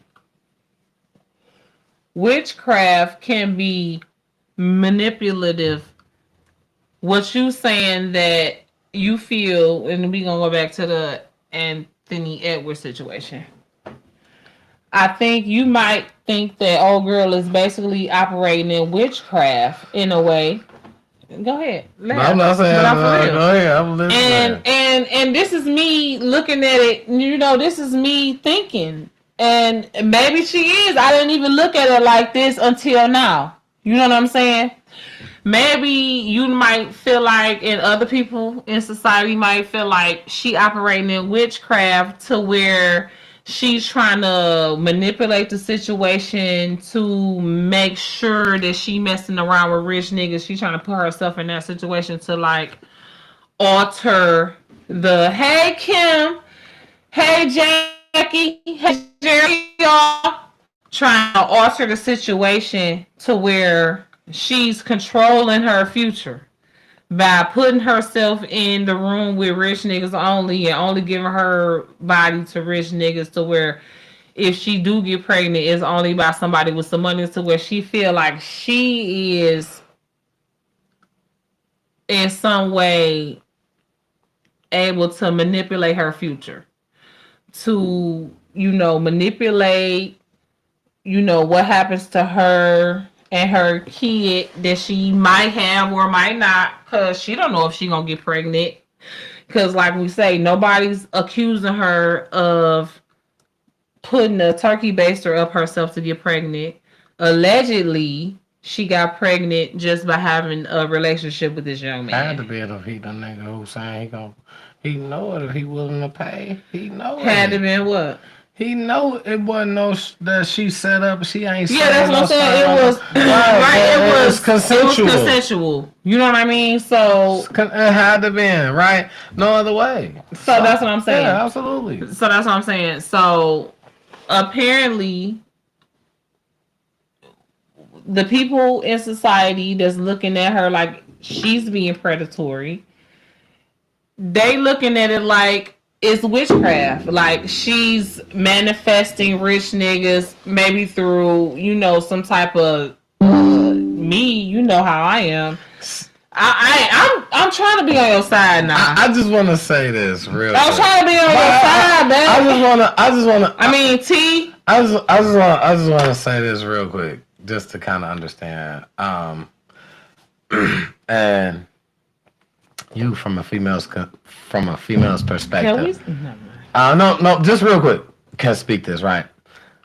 If you want some attention from somebody, right? Are you gonna wear like it's down like how you say like the makeup, it's down to the certain like the fit, right? When you putting yourself. If I want some attention from who though? Listen. I could want some attention just from myself looking in the mirror, and I could. Go ahead. If I want attention from whoever, if I want attention from myself, I want to be excited and I want to feel joy when I look in the mirror. We're gonna speak on me, right? We're using me as a prime example. You know me, right? Mm-hmm. You've known me for a long time. Absolutely. I've been pretty much similar, if not the same. I've evolved, I've grown over the years, but I've been similar in my characteristics for a long time as far as like what I like, what I dislike. I've always been colorful. I've always liked color, right? Mm. So obviously, if I'm putting on makeup, especially as old as I am at this point, right? I'm 41 years old. I've heard niggas say they don't like makeup for at least 10 years. If I'm standing in the mirror and spending 30 minutes putting on makeup, it's obviously because I like to look at it. I like to see colors on my face. Okay. I'm putting wigs on, right? 90% of the niggas that I talk to here on vlogs and conversations say they like natural hair. They'd rather you be skin hair bald than to have this pink wig on that I got on. But I chose to put this motherfucker on tonight. Why? Because that's what you wanted to do. Because that's what I wanted to do. Because that's what I like to see. You, as much as I love and value your opinion, you've told me that you like my natural hair before. You know what I'm saying?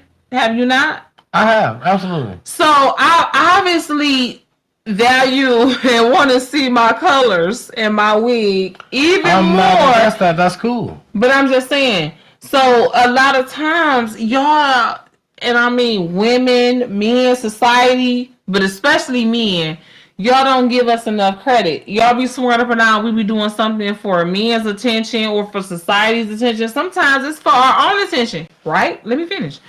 But even if it is for men's attention, right? What am I supposed to do? If a man like ass and I got an ass, and unless I'm Muslim or something, I'm going to use the assets that I got, especially in a 2025 society where today we were just talking about what is the currency of today. It's not even money, it's attention. Your attention span, your gaze. And a lot of times with the men being unfairly paid more and the men being unfairly men not unfairly paid more. I'm listening. Okay, I'm just saying. There we go. You just told me don't even say nothing. I'm just. I listening. did. I told you don't say nothing. You said let me go. I'm letting you cook. You cooking. I'm letting you cook. With the men being unfairly paid more and stuff like that, the male gaze, and with black pop culture, hip hop culture being so valuable right now, because even white people want to be black. Black male gaze is even more valuable than anything in pop culture in this society right now. What is the problem with a woman trying or wanting to, hopefully the second person that they want to appease is the black male, especially a person who's trying to get a bag off the internet? The black male gaze is what's paying in 2025. Am I wrong? And I'm gonna shut up. You got the flow. I'm sorry. I'm sorry. I don't even got nothing to say. You said, are you? What is the podcast? You gotta have something to say. I don't, because I got way lost. You said, are you wrong about what? Nah. Okay, so let me just ask you this. Do you believe that the black male attention is valuable in 2025 to advertisers, corporate companies? Do you think that the male gaze, first of all, but especially the black male gaze, because white males want to be black and they look at black men's opinions and try to mimic it in any way they can with still keeping a Republican, you know what I'm saying? No, because if it's your shit on its own, it don't mean nothing. It take for somebody to steal it and make it something else, and they don't even understand for it to be important. It don't mean shit. It take for the white man, if you want to be specific. It take for the white man to steal it. No, so you so it take for the white man to steal it though, but it originated with the black male. So that's so yeah, I'm right. The black male gaze. I said it might not be the most valuable, no, because we ain't got as much money. But it's very close second like this because the white male gaze is so closely mimicking black males in this day and age, especially the young generation, the ones who spending the most money.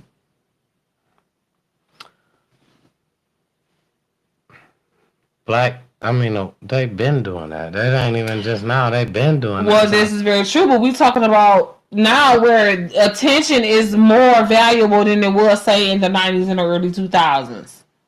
It's even more valuable because people is spending more time putting their attention on their phones and stuff. And because you know what I mean?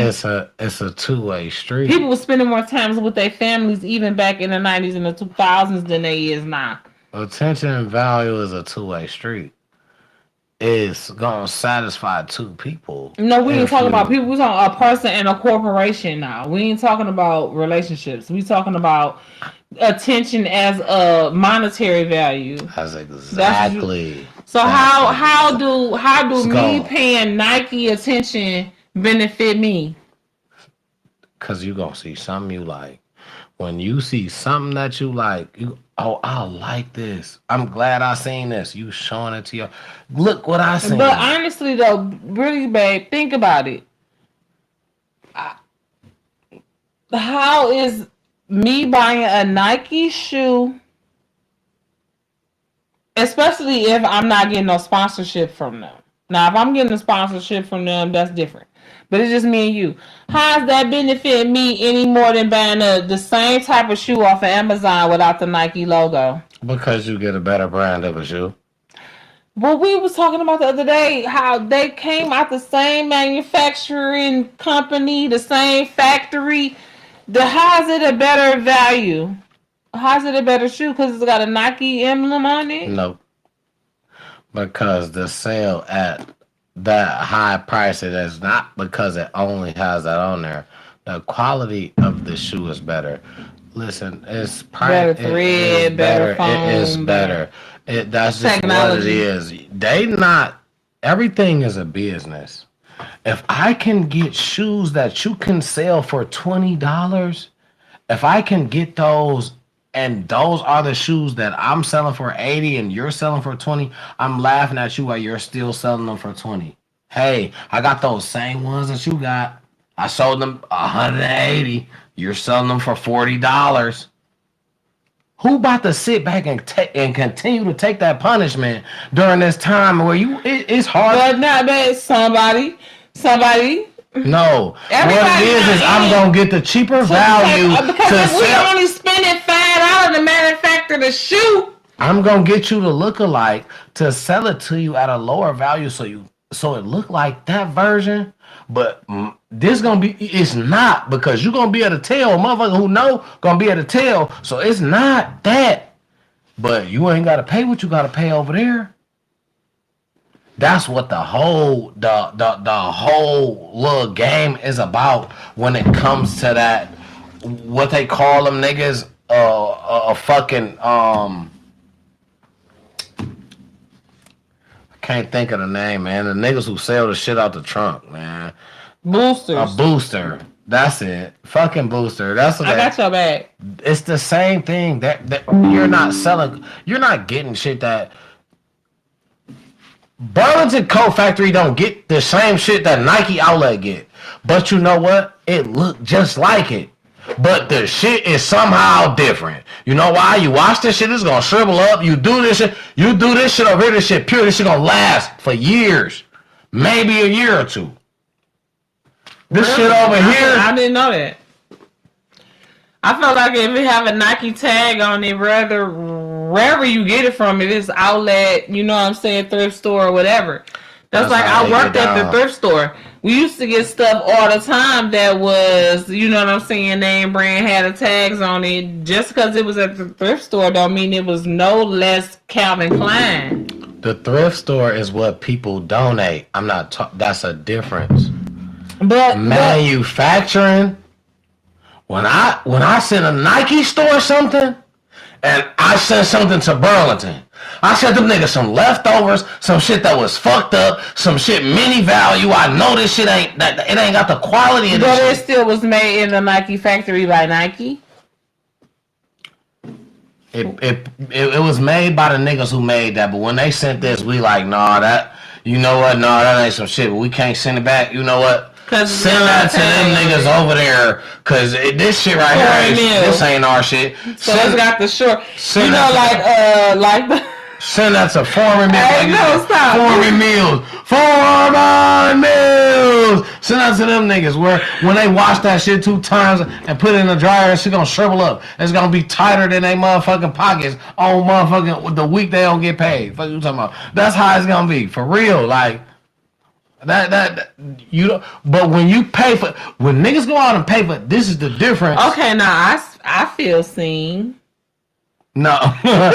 No. This is the difference. The week I don't get paid. Cash App, Bully the Goat 313 if you want to. Yeah, okay, but shit, I don't even know my shit, but send my shit Apple Pay. I give my phone number. Send my, shit. Your phone number. Shit, Apple Pay. I would. No, you better get you a Cash App, PO Box or something. I don't know the name to that motherfucker right now. But listen, y'all know the difference, man. That's why that shit costs like that. That's why you. I'm just playing. No, but look, you know I was playing. Give me your phone number because you can Cash App him through his phone number. And if he don't know y'all, he probably ain't gonna answer anyway. And anyways, that's another thing I want to touch on because what's for me is for me, and I ain't never going to be tripping or acting jealous. You know what I'm saying? And I feel like a lot of times that's where us ladies we get misconstrued and we don't know how to stand on faith. Even on a friendship level, Like when we see our friends succeeding at things, you know what I'm saying? And our lives might not be going the best, and we get jealous of our friends' accomplishments. I just want to rebuke that for all of you guys that's watching this live in the name of Jesus. I don't want any of you to have to succumb and bow down to the emotion of jealousy, because you have a sound mind, meaning you can take every thought captive and not allow jealousy to turn into envy, right? Because you might be jealous, but you ain't got to be envious. Okay. T Double gonna take a break on that note, and I'm gonna pivot and talk about how we are all blessed and highly favored and covered by God, right? So we don't have to succumb to that. Like, and I wanted to go back to this because and that's why I'm glad I got my notes, y'all. Drop on the clues, the bombs. Wait, hold on.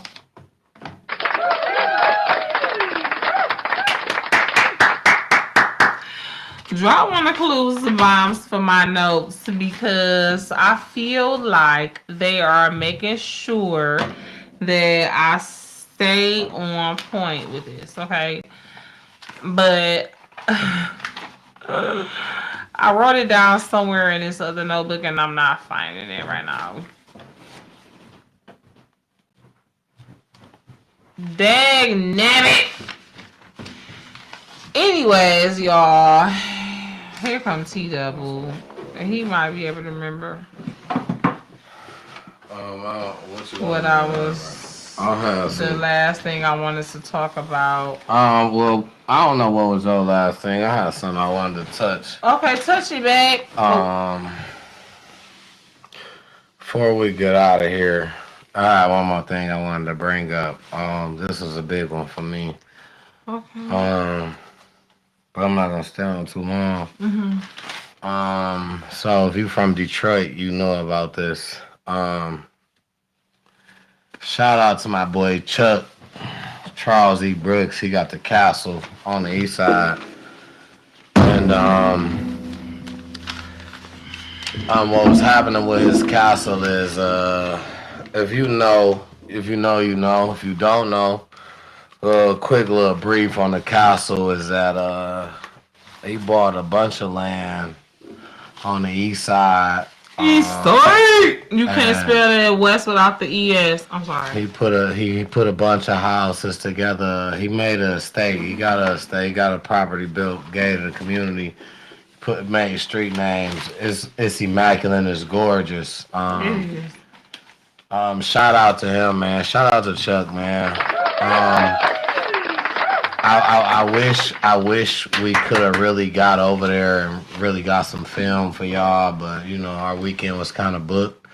But he did have some people volunteer and to help him clean out. He let people come help him clean out because he was going through some problems, man. And people showed up and they showed out, man. Shout out to those people, man. Hallelujah! Shout out to y'all. Shout out to y'all, man. So, man, he's a real guy in the community, man. He's been giving back for years, and he's got some nice stuff going on, and I'm just so glad that people lended a hand to really help him out, to help him get back. You know what I'm saying? Because he was just coming off some medical issues and stuff like that. So I'm just happy that the people in Detroit really reached out to him, man. Shout out to y'all, man. Y'all the real superstars for that, man. And honestly, we don't play about each other in Detroit. Yeah, you had a hand in that, man. You the real superstar, man. You really that, man. Shout out to Chuck, man. I'm hoping that everything goes in your favor. Hoping that everything works right for you. Hoping you can get all this together, man. But yeah, shout out to y'all for that, man. For real, man. Y'all the real ones out here in Detroit. And that's what we got to do more, man. We got to look out for each other. People did that for no money. It wasn't no money. He needed some help. He was down bad. You know what I'm saying? Mm-hmm. No money. People pulled up. He offered the whole weekend. You know what I'm saying? It was no problems. I ain't see no problems at that man house. People pulled up, cleaned up. If you was going to pull up, you was going to do it. If you wasn't going to do that, then you was going to leave. You know what I'm saying? So let's touch on 7 Mile Radio, aka 7.5 Mile Radio, as the jokes have been saying.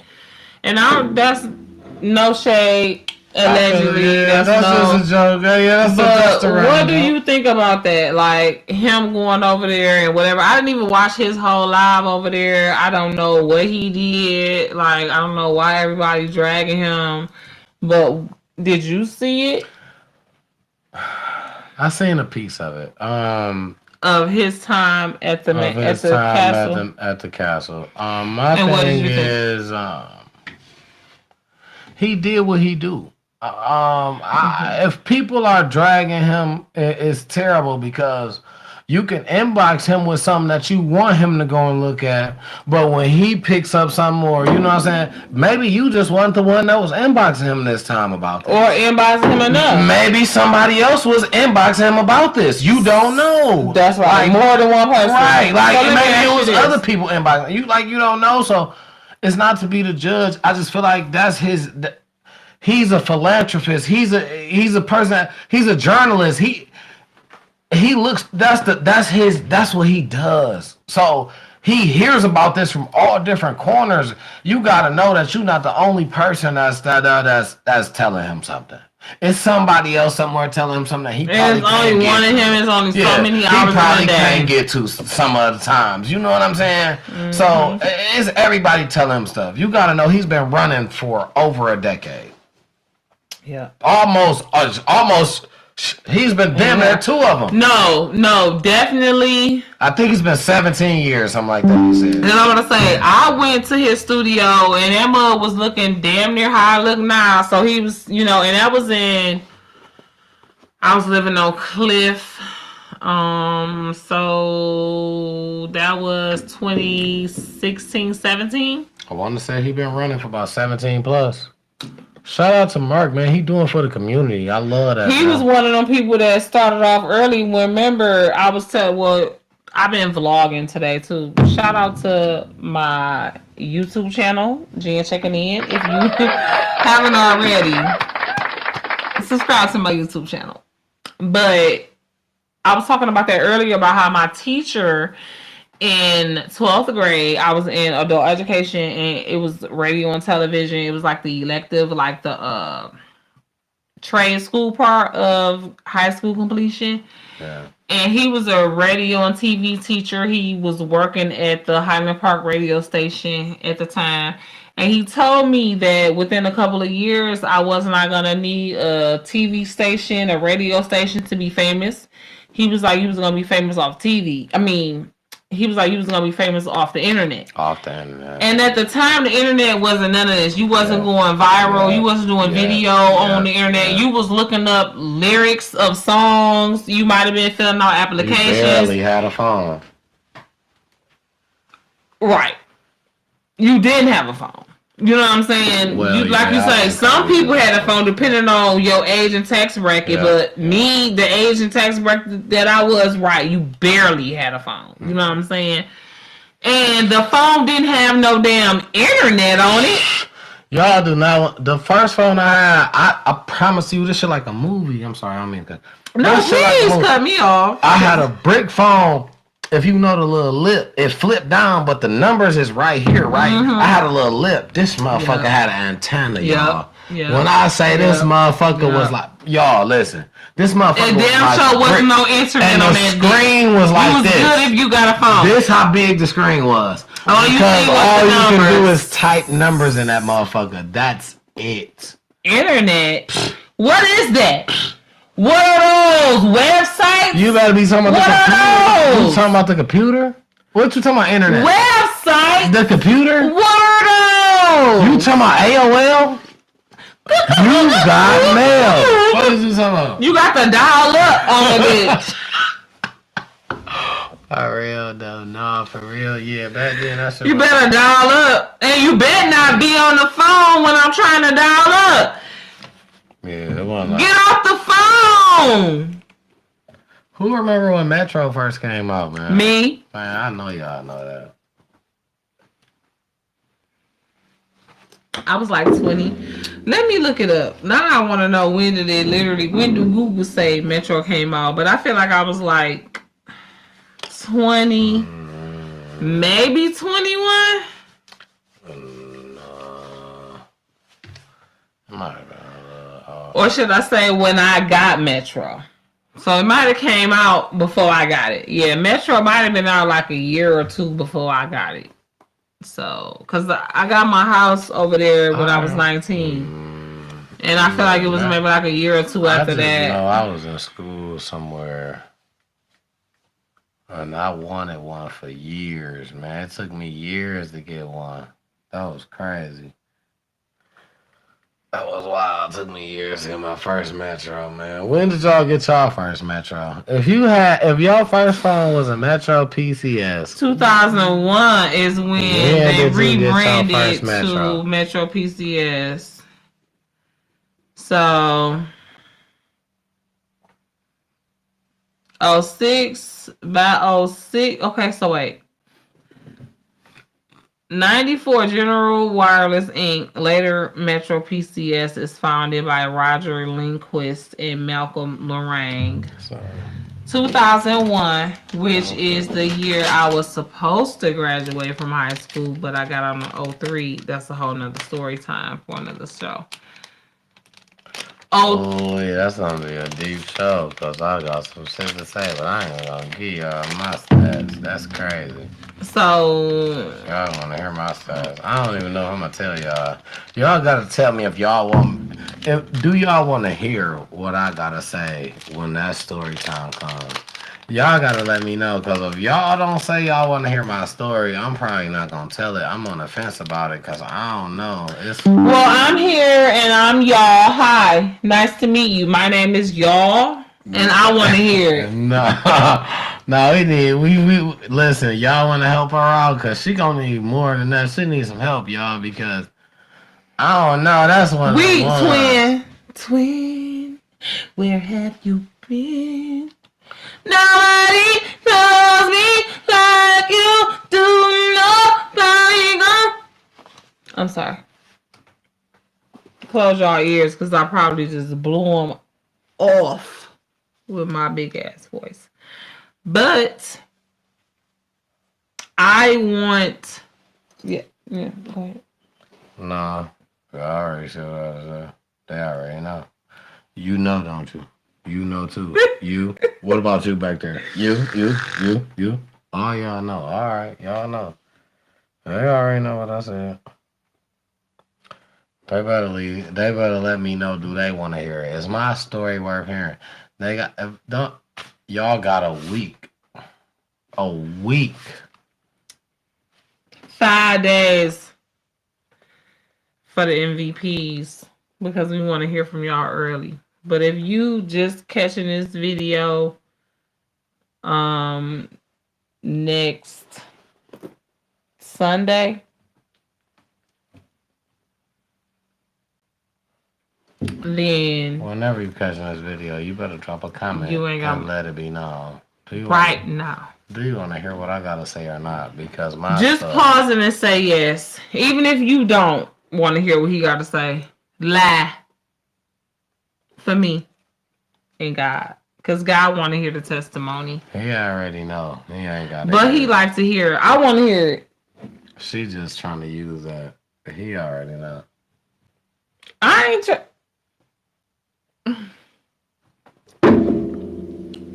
What? Anyway. What? How dare you say I'm just trying to use something? Man. I'm trying to use what? What's wrong with him? Say, look at her. Y'all already know, man. You see how she do. She's trying to use that. I ain't gonna let that slide, though.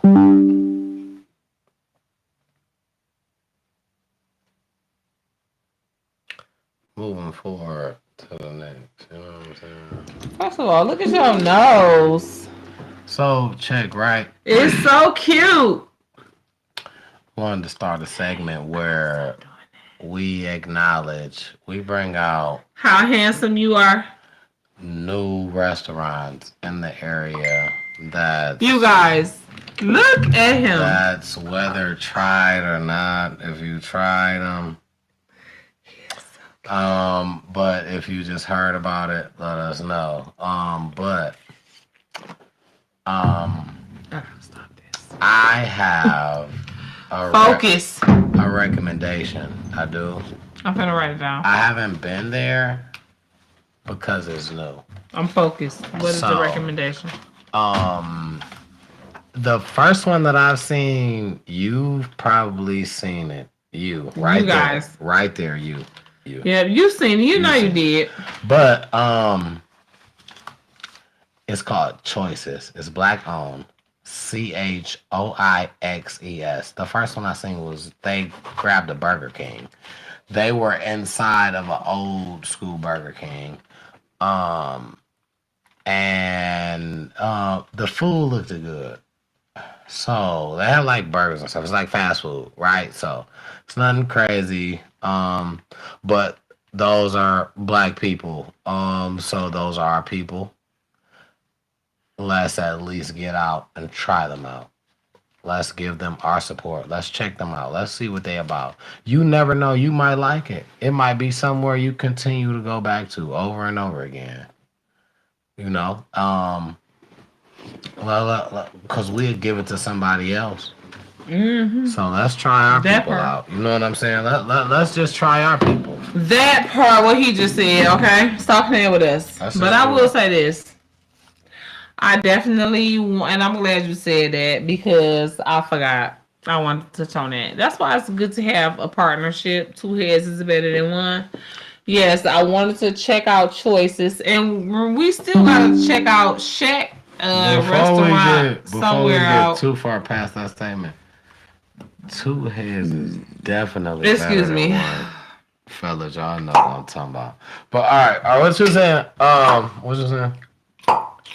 Oh no, what you saying about Shack? Oh yes, the Shack. So I've looked at a couple reviews. I've actually seen some reviews from people that I know. Now, taste buds are ultimately different, right? I've seen some. Period. I've seen some okay reviews. So I haven't seen nothing that's just like, oh, you know what? It's a must try. I've seen some okay reviews so far, to the point where they're like, yeah, go try for yourself. I don't think it's nasty. I don't know if it's good. What about regular people who you know ain't got a check from them? Just regular people like you and me who only got, you know what I'm saying, a shooting in That's the what I'm gym saying. with them I've seen type people of that followers. No, I've seen people that I know like personally. Okay. Say. And this is at the Shack place. This the Shack place. And where is the Shack place? I don't know. It's one closed now though. I'm about to look it up. I know it's one closed now. We got one closed. Shack Restaurant, Metro Detroit. Let me tell you guys, man, start getting out. Exploring these places, these restaurants. Just seeing what Detroit has to offer before. If you from Detroit anyway, right? If you from here, it's my message to you guys today. 30130 Plymouth. It's my message for you guys if you from here. It's my message from me to you personally. Get out, do what you want to do, man. Explore these places. Don't let nobody take it away before you get a chance to enjoy it, especially if you're a native. If you've been here, if you deal with all this bullshit weather, all this bullshit that Detroit had to offer, like during those times, you know, let's enjoy the shit that's good before they try to give it to somebody else. Because that's the only reason why it's here. Yeah. Let's be honest. We dealt with it for so long. It had no changes. It didn't. The difference is Detroit is a hot commodity now. We got to understand that. if we stand up as people for that been here for our shit, don't let nobody take what you got. This is when the time comes in to where the people who own the shit here, you got to stand up for the rest of the people. You got to stand up for the rest of the people. I understand sometimes a quick sale is like, hey, yo, you know what? I sell this shit. I get a lot of money. But you letting these other motherfuckers in and they trying to take over. In and down. Certain people you letting in, certain people you letting down. Yeah, you letting them in. And we heard about it. No, but for real. And that shit is not cool. No, that's for real, man. Listen, y'all gotta really think to y'all neighborhoods that y'all live in, whether you're a renter, whether you're an owner. I ain't gonna say you living for the next person, but just think about, you know what I'm saying? You got neighbors. Person. Your neighbor might be somebody that's old as hell that grew up, you know what I'm saying? A certain way. In that house. Like, they been in there 60, 70 years type shit, you know what I'm saying? Because they parents had the house.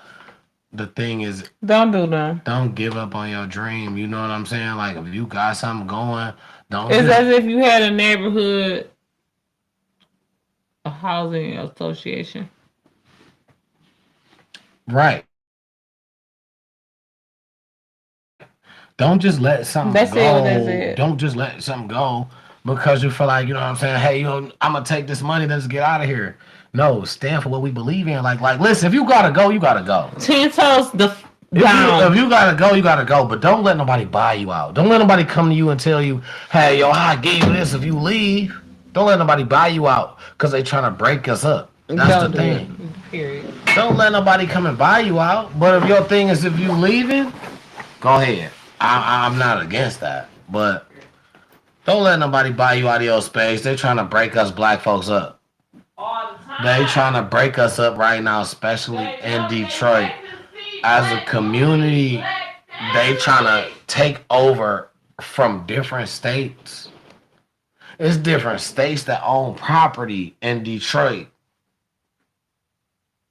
And didn't know that the value was gonna raise like that. They owned property before it was worth something, so now they taking it serious. So y'all gotta take y'all shit, that money, that dollar that you spend, that dime that you spend, take that serious. Listen, read over these contracts y'all signing. I don't give a fuck what it's for. I don't care what a contract is for that you sign. If you ain't got no lawyer to read it, ask the motherfucker, can you take it home? If you can't read it right then and there. Read all that shit, back to front, front to end. What you don't know, put it in Google. Read everything.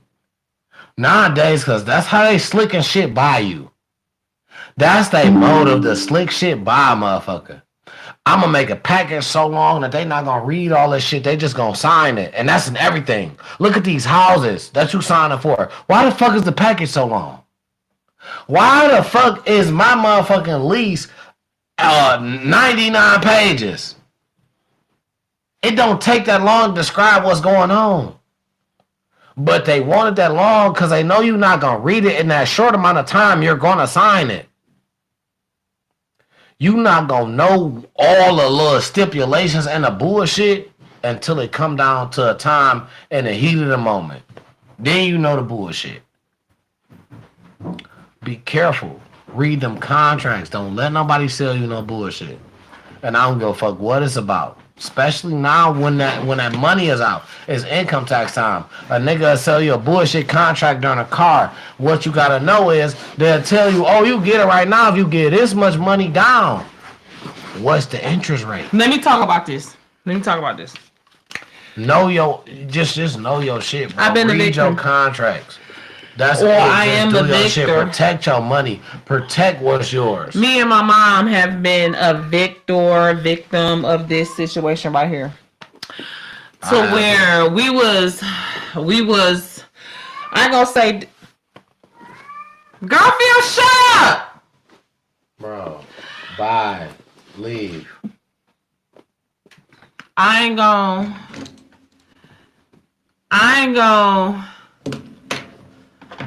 say we was victims. No, because we were in our victors. But we have dealt with that, where we have had predatory leasing with these cheap, broke down cars. My mama got a car that was already like 10 years old, I want to say. Yeah, 8 to 10 years old, right? And these people charged my mama so much interest, and I was really the one who was paying for the shit. But it was in my mama's name. You know, it was really her car, but I was chauffeuring her around in the car because she wasn't driving at the time. You know what I'm saying? And they charged her 50 months. I'm sorry. 56 months for a note. She had to pay that note which had like 20 something. 4 years or 5? It's like 5 years. It's over 5 years. It's over 5. It's over 5 years. It's 6 years because you got 2 4. She had to pay down payment, interest, and the interest made it go to 56 months. The interest was like damn near 40%, I want to say. At least damn near 30. If it wasn't damn near 40% interest, it was like damn near 30. It was like 24 to 28% interest on this loan that we got for this car. And the car was so old. That was 4 years. That was 4 years. That was over 4.5 years, basically. And interest only? Payment. Oh, yeah. Yeah, most definitely. Yeah. So these car companies, that's what they do. They will predatory. I got a story. Yep, I got a story too that I was in a situation where I was at a point where I was paying for 2008, and it was like 2015. The car was like almost 10 years old. Exactly. A 2008 Ford Focus. Yeah. Smallest car. The interest rate was like 19%. Yeah. And I ain't give a fuck because I ain't know what it meant. Yeah. I didn't give a fuck. Driving when you wanted to drive. And then when a nigga, they make the down payment low, and you don't understand the contract. When I told a nigga what I was paying, nigga like, bro, you know how much you about to pay for that old ass car? Like, nigga, 3 times as much. You could have took a couple thousand, went and bought a used car that'd probably been way more value than that bitch anyway. Long story short, y'all wanna know what happened?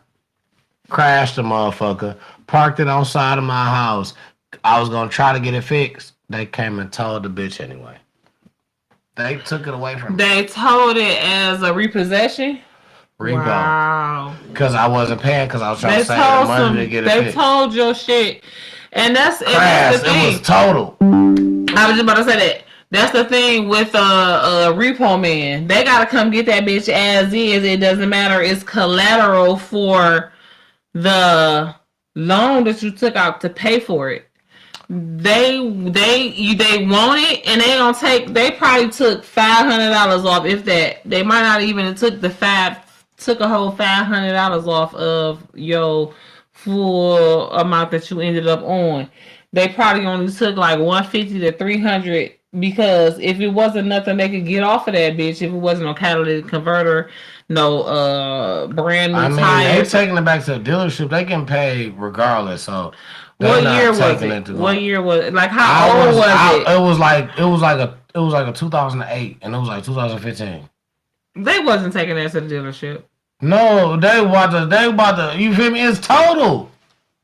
Especially since it was total. They taking it back to show it to them, but they not getting no money off of the car. They already got paid. But they wasn't gonna get nowhere near what you owed them for the car. But they would have at least got like $200-300, depending on how heavy it was. Dealership, that's what I'm saying. Because they was gonna junk it. You know what I'm saying? Yeah. So depending on how heavy it was, they might have got like 300. If they'd have took the wheels off, if the Because they wheels already got paid. They garnished it on my check. Sued me, garnished all the money. Oh, right, because right. Thank you for reminding me of that. And this is financial literacy 101. When you get a car with financing, right? What's happening is you're buying the loan. You are buying the money that you pay for the car with. Mm-hmm. You are not buying the car. You buying the money. You're buying the money. Yeah. And you're buying the money. So let me say, let's go. You renting the money. You ain't even buying it because you ain't got the money. You're renting the money. You're renting the money, right? So let's say this is the money, right? The money costs $100. We're gonna say, regardless of how much the money is, if the money is $10,000, it costs you $100 to use it. To take it. To use it. To use it costs you $100 to use this $10,000. Bingo. Right? That's the interest. Bingo. Okay, this is financial literacy 101. This is what they're not teaching us in high school, middle school. Yep. So I don't know about college because I ain't never went. Because I was about to say they don't teach you a no level. I went to college, but it all depends on what class you take. If you don't take econ or business, exactly. So this is the money. It's $100,000, even though that's a joke. But let's just say we trying to use it easily to try to get people to learn. Get your picture. So you borrow $100,000. This is the $100,000 that you borrow to start your business, to go to college.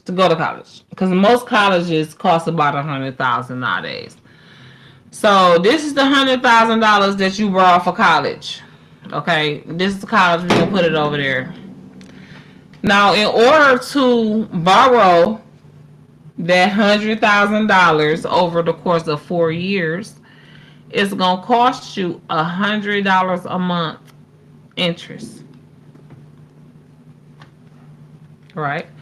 So what you have to do now as an adult, because you're 17 and a half or 18, right? 19, 20, however old you is when you decide to go to college, you got to borrow this money.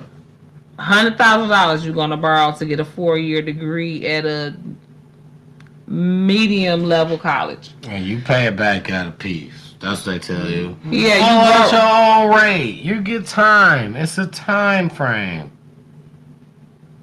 Exactly. That's how they sell it to you.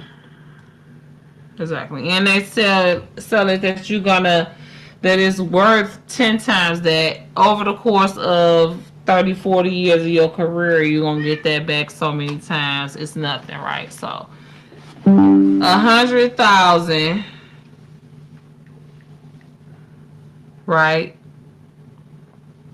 And we saying it's going to be $100 a month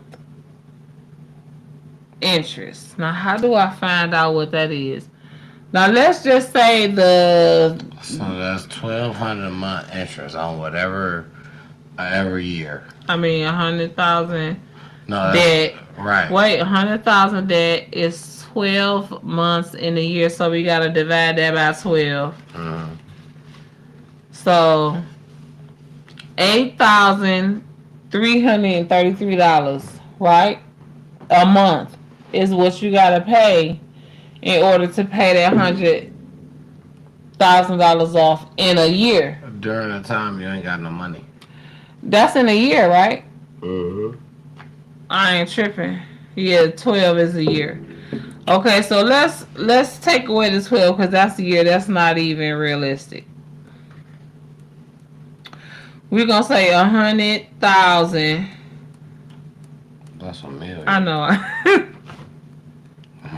Damn, hey, depending on how many degrees you get, you might owe $1 million shit. But okay, 100,000, right? And we're gonna divide it by 3 years. We're gonna give you 3 years after you graduate to to pay off this 100,000. We not, because that's not even really realistic. I don't think none of these loans. It's not that I don't think. I know none of these loans is expecting you to pay it off in 1 year. It's at least 3 to 6 years. So do you divide that by 36 or 360? That's right. 36. It's 36 months and 3 years, right? Right. So you divide 100,000 divided by 36. So that's $2,700 a month that you should be paying. Is that a month or? Well, yep, that's a month. Yeah, that's light. That's light. I'm gonna tell you when. Depending on your situation of what you doing. I was just about to say, if you are working in your high-paying field, Hey, right, bingo, to where you're making. You should be Let me double that. Double. That's all I say. If you gotta pay out 27, you need to make at least 5. Anywhere between 5 and 55 in order for this to make sense. Right? How many $5,000 a month? Say what you gotta say. I was about to say, are you saying that's impossible? I'm definitely not saying it's impossible. Okay. Absolutely not. First of all, nothing is impossible through Christ who strengthens us. Right? Bingo. Nothing is impossible. Bingo. But I'm going to say, y'all rewind this episode, y'all going to see. Nothing is impossible through Christ who strengthens us. Right? Right. But what is normal? What is what's the word I'm looking for? Probable. Nothing is impossible with Christ who strengthens us, but a lot of stuff is improbable, especially if you're not leaning on the Lord and you lean on your own understanding. Because not many of us, especially in our community, in our zip code, let's just get to our zip code 482, or 482. Even just 482. We just gonna say the first 3. We ain't even gonna put the last. Nobody in 482 is just normally. It don't even matter where we are. Yeah. Nobody in 482 ... normally is making 6 figures plus a month, right? But you got some people that's on YouTube. If you combine YouTube, Instagram, TikTok, all of these different things, plus you might have a job, a business, you easily seeing $60,000 to $100,000 a month. That's not normal. You know what I'm saying? It hurts me so much. The people that you're talking about making this money, where do you expect it to happen at? Like, what do you... It's happening online. Listen, what you said, how many figures? Listen, you think I'm exaggerating? You think I'm lying? Listen, my thing is, nothing is that easy. I never said it was easy. I'm just saying it's happening. I'm not saying it's easy. It's not easy staying alive nowadays in this world. Right. It's not easy. Listen, nothing other than a 9 to 5 has a dialogue like that. You know what I'm saying? And some 9 to 5s make great money. You know what I'm saying? But nothing other than a 9 to 5 has a dialogue, has a lineup, has a schedule. People can say, you know what, you get online, you could do this and do that and do this, and you do this in the exact order, and I promise you, you're going to be paid by the end. It don't work. Just because it worked like that for you, baby. It don't work like that. Listen. I'm gonna make another video about this because thank you, Holy Spirit. Let me explain. Let me say something, and I'm glad you said that. And I don't want to. And I'm sorry to cut you off, but just let me say this part right quick. I want you to say something. The internet is new. It's not new no more. Yes, it is. In the grand scheme, checking in The internet is not new no more, sweetheart. The internet was new when you was fresh out of high school, graduated for a couple years. Internet was new then. The internet is not new no more, baby. Let me tell you this for the people. I want y'all to enlighten Jen checking in. The internet has been around for a very long time, but hasn't been around for you to use. You want to enlighten me? Yes. Hasn't been around for you to use handheld. Oh, like we can use now. We can carry hotspot. Hasn't been around like that for a long time. But the internet, as much as you don't want to believe, it's been around before cell phones. As much as who don't want to believe. So what you telling me is that we didn't have you had internet. Crazy as fuck. I was on the internet when you had internet. You just didn't have it on your phone.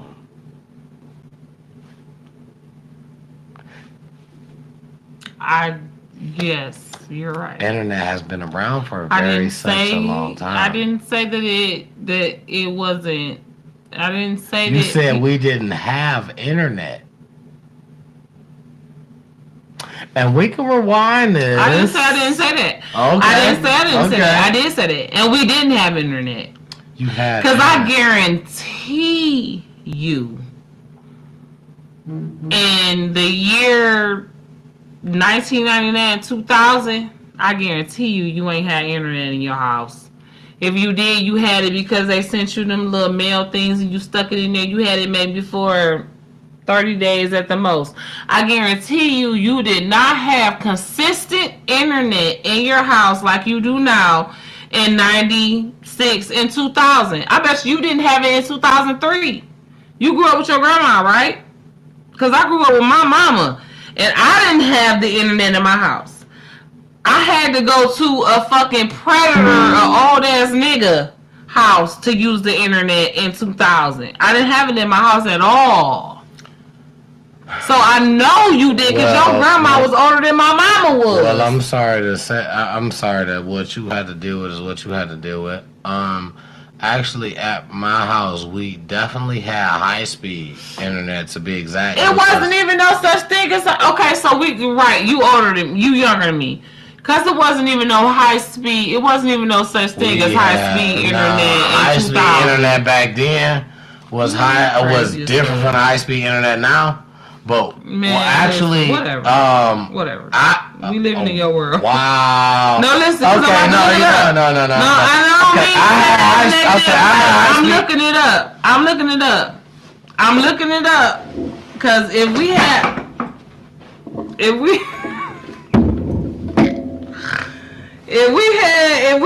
access to high speed internet in 99, 2000, then I was poorer than I thought I was, and whatever. I apologize because then I'm just bitter. Call me a bitter Bonnie because I don't think we had high speed internet when I was in 10th grade. I was in 10th, 11th grade in the year 2000. I wasn't even kicked out of Northern yet. I got kicked out of Northern that year. The fall 2000.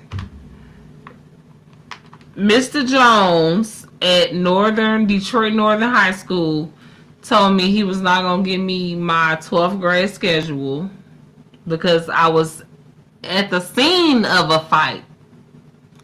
The year before. I wasn't even at the fight. I was at the scene of the fight, though. I ain't even gonna lie. And my girl and the other girl, they fought 1-on-1. Nobody jumped in, but somebody told that I was there. They put my name in it, and I got AT'd from Northern. I got administratively transferred to, they tried to send me to Crossman.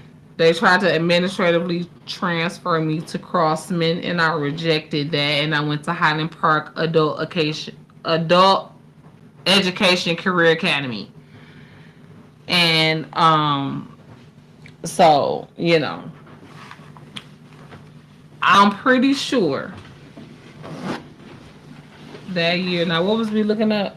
I don't know what you had. You had on your thing. The internet. No, Okay. no, not the internet. It was something else pertaining to the internet, though. I want people to tell What was me. we just talking about? It was just, How you was supposed to remember? I just was gone. I was gone. you know, Auntie got brain fog. I wasn't gonna remember. Okay. All right. Obviously, it wasn't. It was something on the internet. It was not Google, but I'm not. I'm drawing a blank. I don't know. You I'm talking gonna about look back auntie. on this. It's gonna be so funny. Right. You talking about auntie? I'm up. So I guess I don't remember neither. So If y'all if y'all know, because those of you who are watching this, y'all know what I was just talking about. Comment below so we can pick up where we left off next week. yeah. I'm finna see if I can see, because you guys, if you guys have been commenting on Facebook, I have not seen a. I ain't seen a. Oh, you fucked it up. No, You have that for me. fucked it up. Yeah, not supposed to touch shit. I know, right? It was so good. I have not seen a comment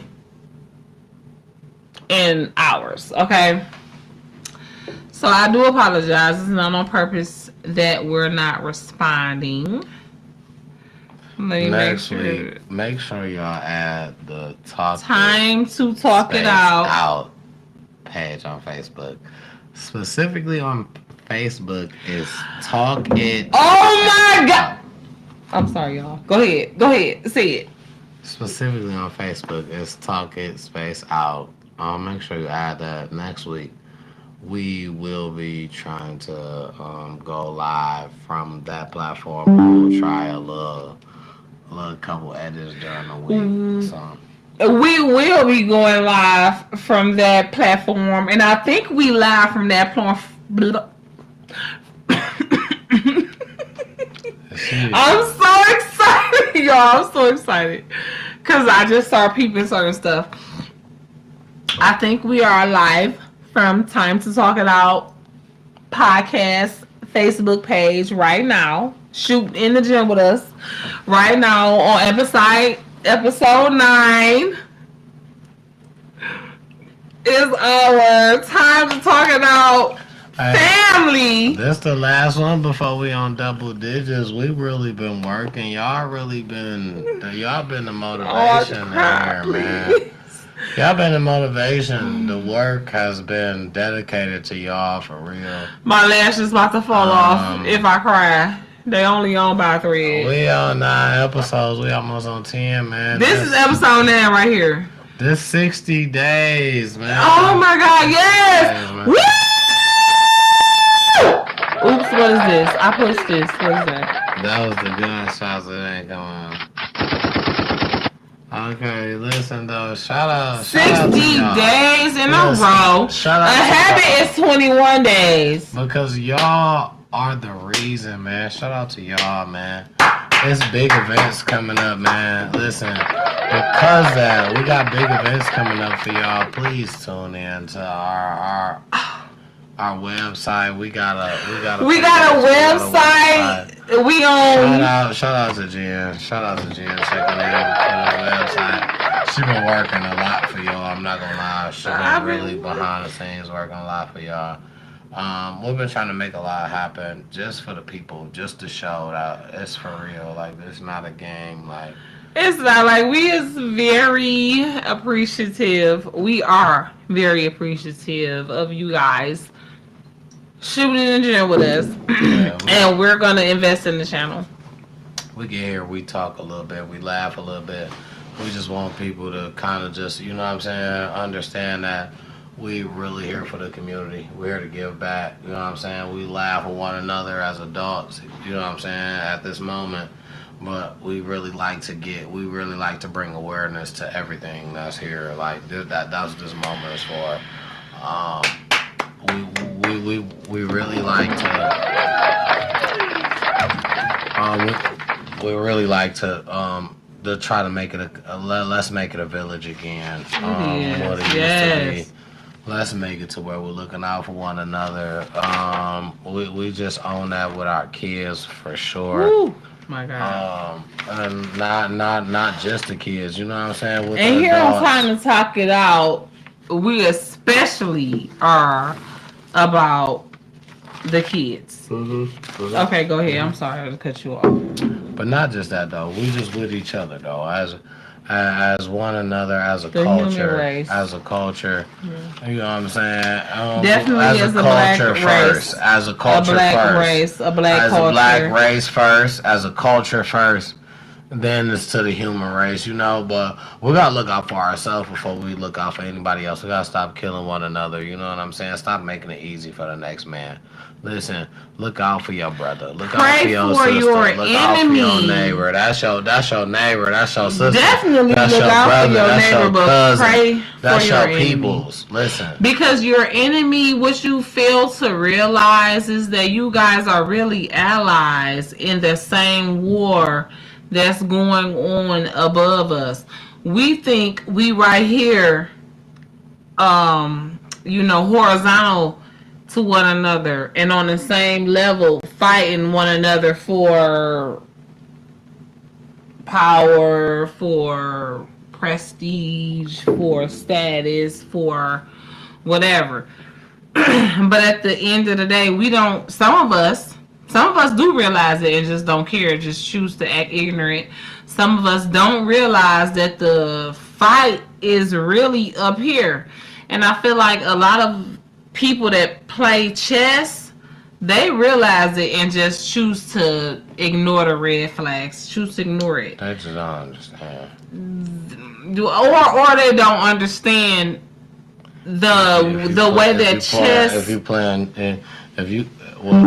playing checkers, you don't understand chess. You know what I'm saying? But what if you playing chess and still don't understand that it coincides with real life and don't understand how you could use your knowledge in chess to win in life? You just ain't learned the name of the game. You just ain't learned it yet.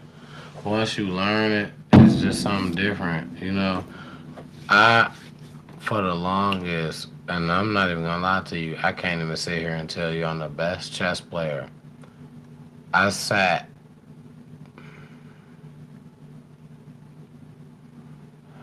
to sum this up. I sat 30 days, so y'all know what that means. I sat 30 days, and within that 30 days, It felt like 30 months. within on that, I learned how to play chess. I didn't know a lick.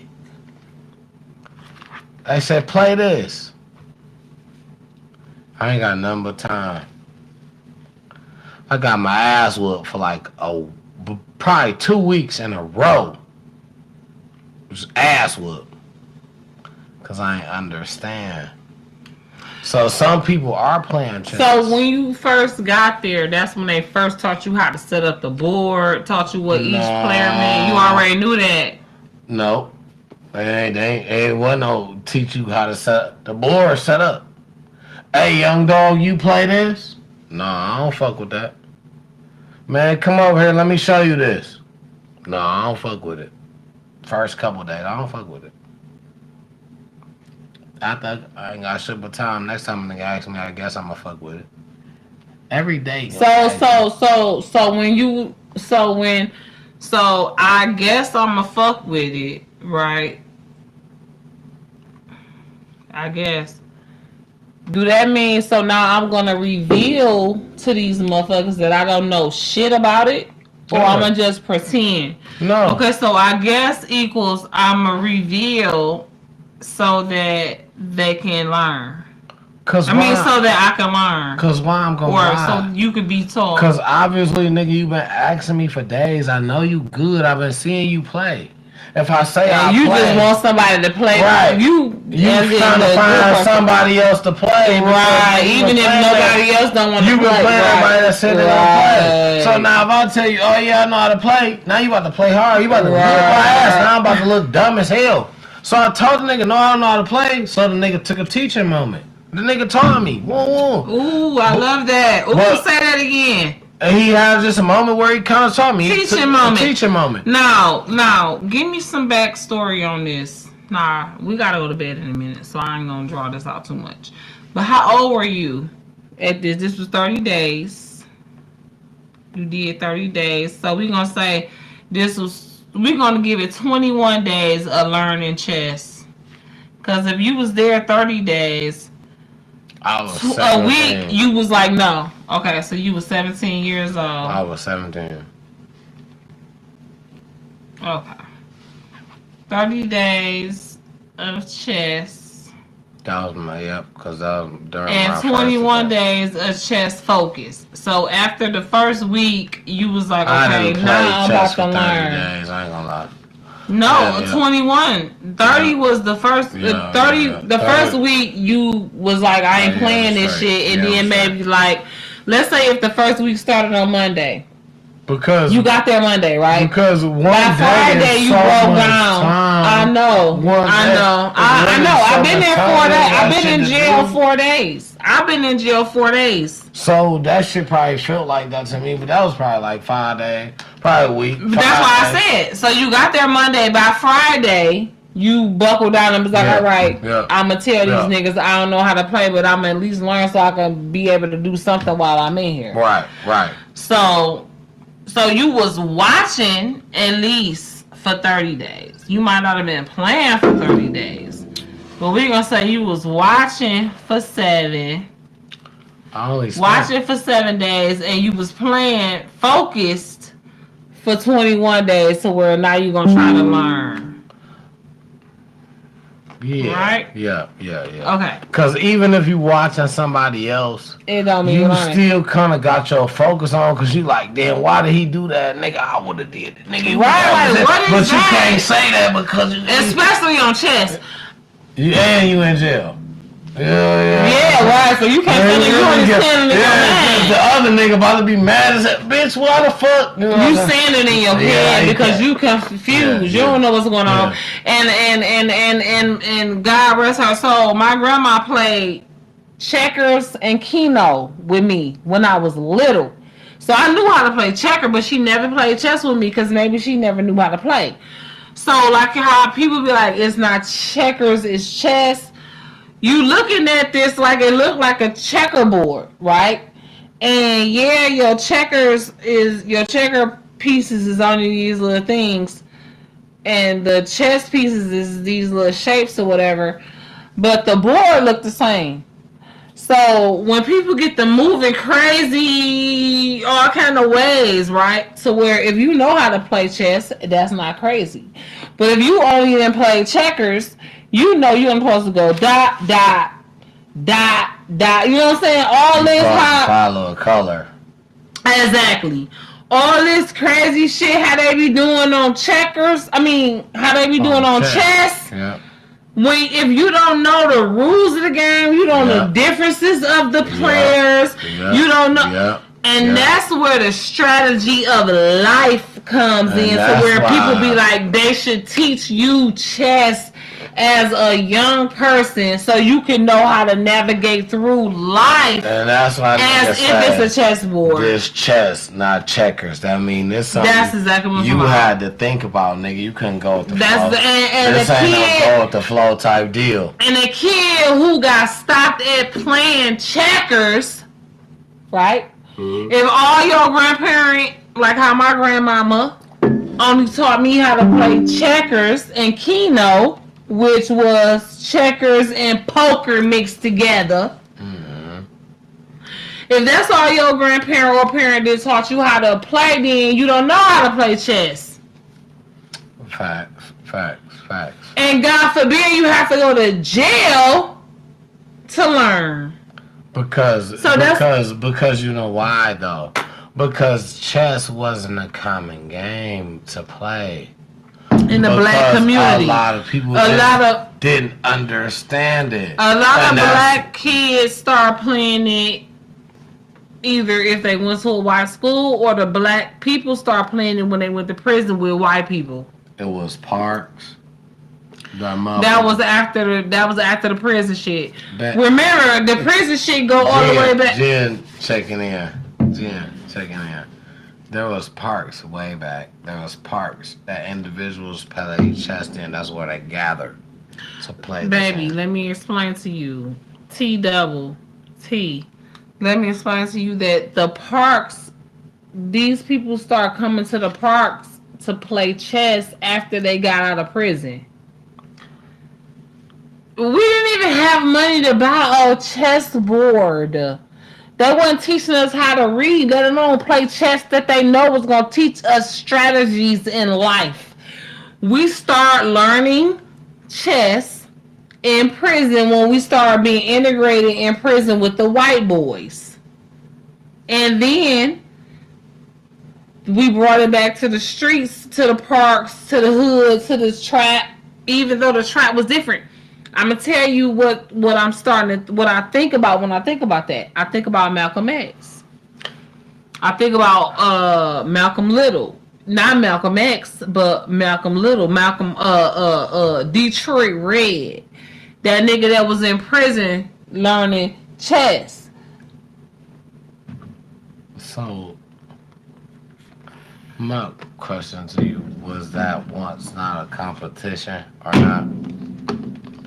What you mean it wasn't like a chess competition, like for like it was a competition always. Yes, it was a competition back then when Malcolm X was learning it. But what I want you to understand is back then we had a whole lot more black unity.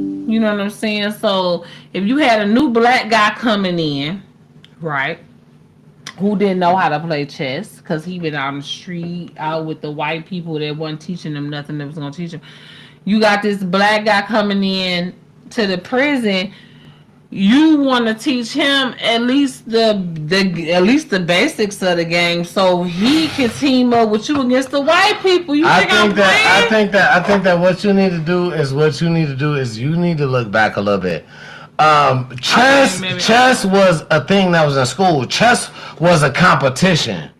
I know. In schools. But it wasn't no competition in a lot of these black schools. You gotta know that a lot of the stuff that they had in the white school we ain't have.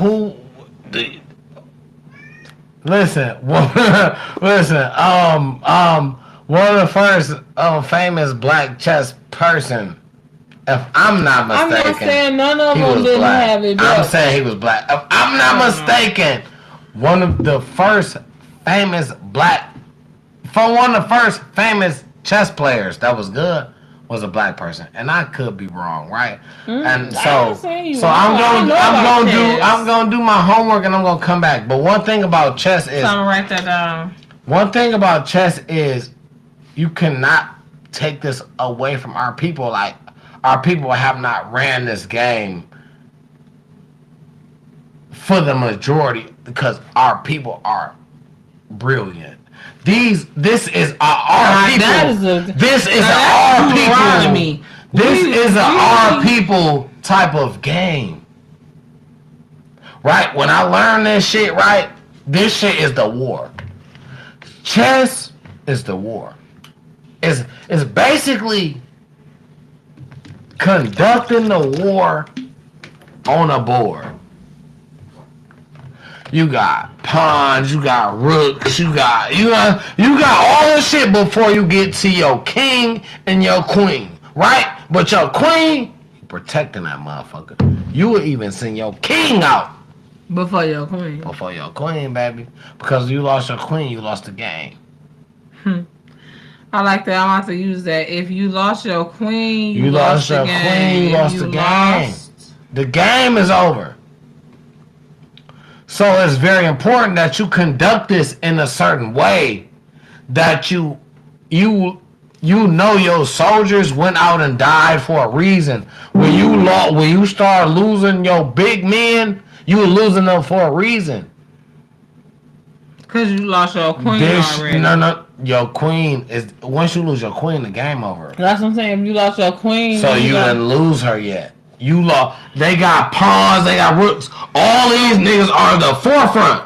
They are in the front. They're for to take the fire. You put the pawn. The pawns, the rooks. That's what they're for. They go out in front. You gotta use. They already set like that. You just gotta use them smart. You can't just let them die like how you do in a checker game. You know you got your niggas in the front in a checker game. You like shit. I'm a killer. I don't even look at it. But that's the problem. See, look, let me say this before I forget. That's the problem with me and checkers versus chess. I don't even look at the freaking players or the little circle things that I'm moving as people. You know what I'm saying? As a king, queen, you know what I mean? Because they don't teach you that. They just teach you this is the one that's right there. You know what I mean? Yeah. So that's a whole nother. That's never gonna win in chess. And that's like in life, though. Can I say this? Yep. Can I say this? Say exactly. That's like in life. When you get to a certain age and when you want to move to a certain level, when you want to move from checkers to chess, you have to forget everything you learned before. Yeah. You know what I'm saying? You have to forget everything you learned before. Because it's you totally have to forget different. it all. And then some of the stuff you relearn, right? If it's relevant, you relearn it. Like the fact that you got the different color squares. You got red and black on the checkerboard. You relearn it. You certain things that you need, you relearn it. But certain stuff you throw away. It's like you eat the meat and spit out the bones. It's like you not mad you forgot about it. That's like saying, you know what? I learned. Well, no, I'm not mad because I'm forgetting on purpose. Because this be the difference. I learned how to eat fish because I learned that fish got these bones in it that you take. So when I took this one class, I learned how to eat fish. But then this other class taught me how to fish. I forgot everything they said because now you taught me how to fish. That's something different. Well, I'm not gonna you brought me to a whole nother level. I could catch my own. But see, look, let me say keep something. The ones I like. I can throw the ones back I don't. I can clean the one. I can eat. These are ones that I won't. I can go and get. I could do this forever. Like it's a difference in the levels of shit that when you taught is what I'm saying. Everything has a level. And that's what it's a difference in levels of what you taught. And sometimes you may feel like in the beginning, oh man, they taught me something. Until you learn it, you feel like a nigga's just showing me the basics of this shit. Like, I ain't saying you ain't tell me nothing that I ain't, like, if I ain't know the basics, I ain't saying you ain't tell me nothing I ain't know. But you ain't tell me nothing extravagant. You told me the basics. Like, until you know is what I'm saying. You go through a lot of different feelings, like on a lot of different things, like, and when you know, then you can tell the difference. It's like I already know that. Like, so what did you feel like you was doing? Like, even if you already know, he might have had swindle in something that you didn't know, and you like, damn, I knew everything else but that. Because maybe I wasn't paying attention when that lesson got served. Even if he got a own trick to himself, right? It's not like that you're lost, right? So it's a difference. It's a difference in not knowing, like, I don't know. But people be lost. People do. In a lot of situations. That's very common in a lot of situations. But when you're in a situation that is something that is like,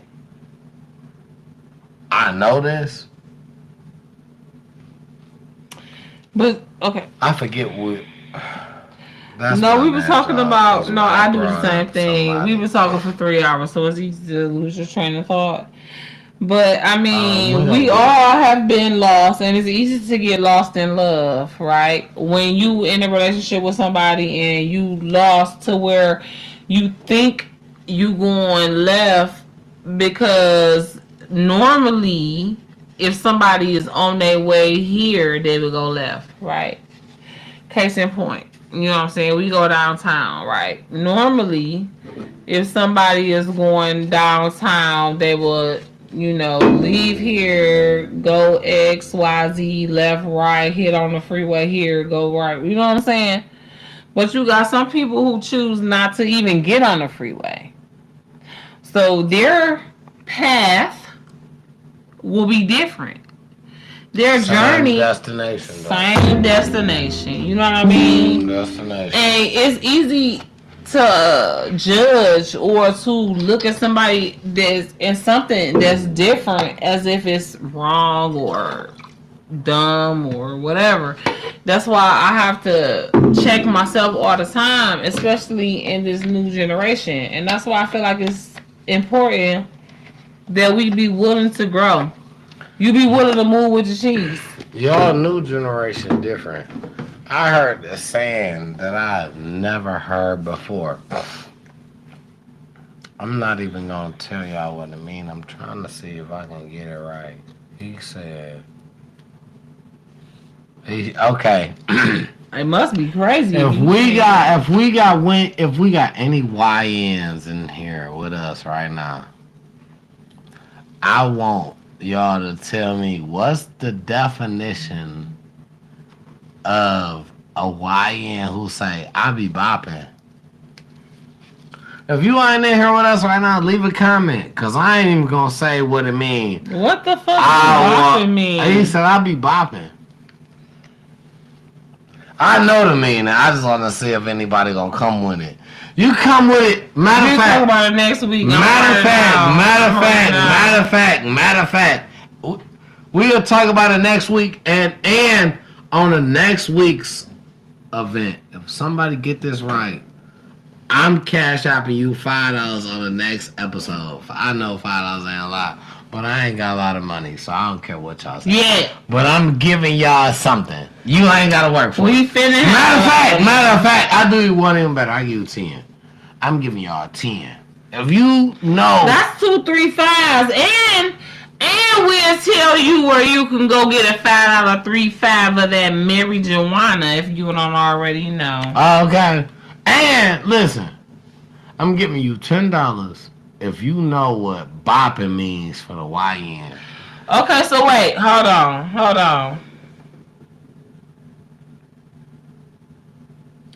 So if you know what bopping means, that's an extra what? That's just $10, you know, extra. So you gotta know about the weed and the bopping part? No, it ain't no weed part. The part is I bopping. You gotta know what bopping is, and I use it in a sentence. I say I be bopping. Okay, so $10 if you know how to use bopping in the sentence correctly. You just gotta know what I mean. I already used it in a sentence. Just watch this. I be bopping. No. Let me work. Let me cook. Okay, now she don't believe in me. And I already know my YNs do. I'm for my YNs, but she don't believe in me. So I go do ahead, believe in go you. ahead. What are you talking about? You know what? My YNs probably gotta let her know what the deal is. If you say that though, you gonna have to give the $10 to a whole lot of people. This is just narrowing it down. It's gonna be the first. If you know how to use, but you are the first person who know how to use bopping in a sentence, not just the first person who get through, right? First person who know what bopping means. That. So if you can use it in a sentence, then you know what it means. So I'm right. If you know how to use bopping correctly and no definition, that's what I wrote. Okay. Is that right? That's fine. Okay, I'm just trying to make sure because people will try to come to get your $10. Okay, that's fine. And they not finna take advantage of your $10 on my watch. Okay, say that. I'm sorry. I mean, what I was supposed to say? No, I'm supposed to say sorry. Not sorry. Because I am sorry, but at the same time, I'm not sorry because I am me, and I don't No, mean. we good. That's what we No. do. You know what I'm saying? So I'm okay with that. I'm not mad at that at all. I'm okay with that. Listen, if y'all know anybody, make sure y'all let them know. And how it's gotta go. Y'all either gotta drop a comment, tell the person you know, drop a comment, or I thought we was putting a number somewhere. Maybe not. But We're trying to reach 1,000 subscribers on TikTok so we can go live on TikTok. So share this page in a group if you don't mind. It's free. Share this video and or this page or website. I'll have the website link below in the description. Share the link to the website in your favorite group. listen, interaction is the best, man. Yes, engagement. Say what you want. Say how you Engagement. feel. Say whatever it is that you feel like. Engagement is the best. That's how I feel. Say what you said that need to be said on this page. Engagement over girlfriend, boyfriendship. Okay, I'm gonna shut up. But we here, you know what I'm saying? So It ain't my fault they called it engagement. the thing is, come in, holla at us. I didn't make that up. We're doing lives. Listen, we will be actively live Monday next week on Facebook as well, live to where you can come in and drop comments. Live. We will be doing research to where we can get it to where, you know what I'm saying, we'll be live. So We live tonight. we apologize for the I'm about to show you. Hold on. He don't know because he used to us not being live, but I'm about to show him how we live. I'm about to show him she's Instagram. talking about, Fuck I with don't know. I'm the one to tell her. Let her but cook. That's okay. Big but- Glow come through. Right. So that's okay. But for my people, we love you guys for tuning in. One thing is for sure is sticking together makes us a stronger unity. Don't never Yes. forget that. A braid is stronger than one piece of hair. Don't never forget that. And we are here for you guys just as well as you're here for us. Just know that what you put in, you can get out triple. Oh my God. Exceedingly and abundantly more than you could ever dream or imagine. Just know that this is a real movement. Like I said, tune in to the website. You guys can really check into the movement. It's not just nothing that we talking about. It's really facts. This is really for real. Shout out. We had 26 comments on here. I meant to say that tonight. I'm sorry. We had to shout out to the 26 people that commented on here tonight. I couldn't see it. Shout out to your girl Jen checking in on the website. Oh, yes. Look on our Facebook page for the link to the website. Yep. She did her big one. Listen, make sure you guys add the Facebook. Make sure you guys add the YouTube. Make sure you guys just add every platform. Listen. Also, shout out to your girl Jen checking in on all the platforms on iHeartRadio, Spotify. Spotify, Apple all Podcasts, whatever. all the platforms that you can hear it without looking. Shout out to you, girl. Thank you. So, Thank you, Chocolate Drop. We're really making big movements. It's really an effort here to give back to you guys, and I really want to say that the effort for the Love you. for the majority of part has probably been given back by your girl Jen. She's been working hard. I have some. We got some stuff coming up together. She like to call it together to try to cover for what We I are a don't team. do. We are a team. Well, we are a team. So I'm trying to make up to her. I'm in debt. I didn't even know how to hook this. I'm in debt with her by a mile away. So if you guys got to give me a little minute, but we got some events coming up. But you know, Travel Bays love the kids. They're gonna be big things. Check out the website. Time to talk it out about the kids' future. Check out the website. There's things to come. Yes. And there's gonna be things following. So once again, we appreciate you guys, man. I don't know. We're gonna have a slogan to end with eventually. But right now, you know, you shooting in the gym. Shooting in the gym with us, man. Shout out to everybody black. I'm rooting for everybody black.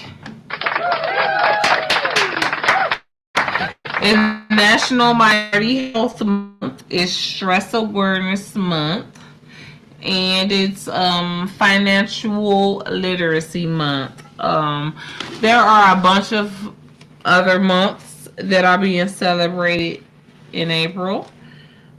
Sexual assault and child abuse prevention is another one. So shout out to all the causes, shout out to all the survivors, shout out to everybody who is acknowledging their mental health and is working on maintaining the sound mind that God gave them and that refuses to operate in fear but live in faith. Okay? We love you guys. This is episode 9, and it is in the freaking books. This a long one. Hey, listen. Hey, This has been a long one. One more thing before we done though. I want to take a shout out. A couple people. I don't even know why I waited so long. I'm sorry to you people if you are attending. I don't want you to feel disrespected.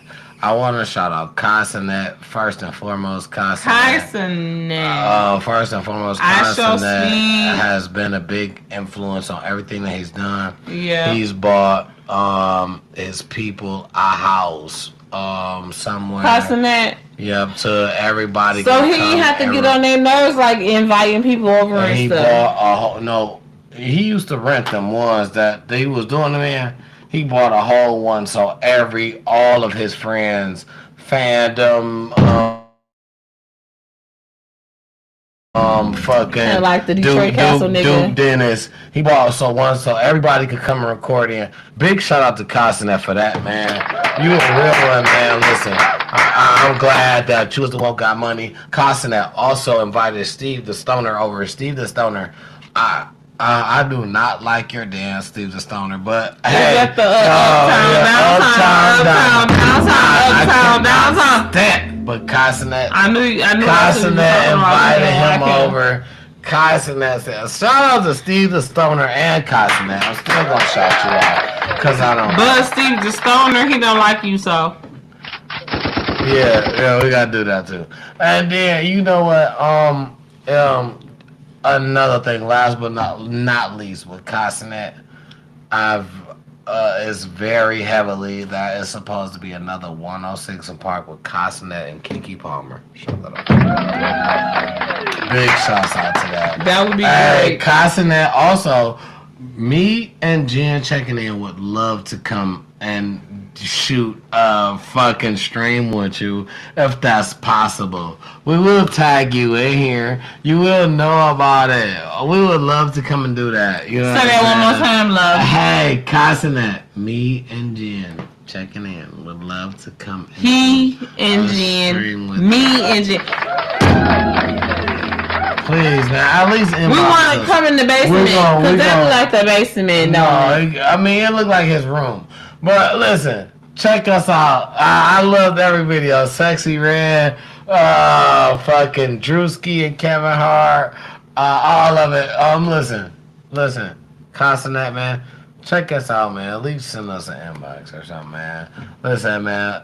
We gotta get a PO box. It's in the works. We launching, but Casanet, you would be a great inspiration for us both.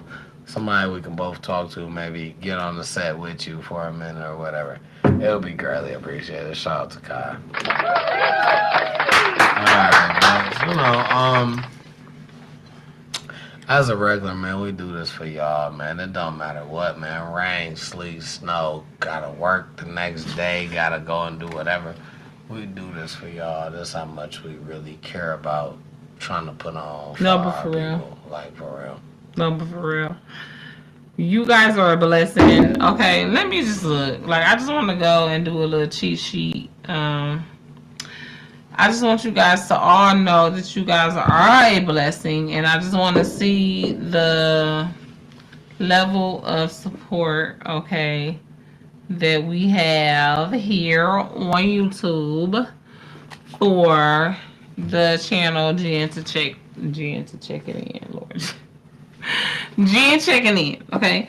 Jen checking in has 143 subscribers. So I appreciate every last one of you guys. Let's double it up, okay? Let's get 386 by Friday, okay?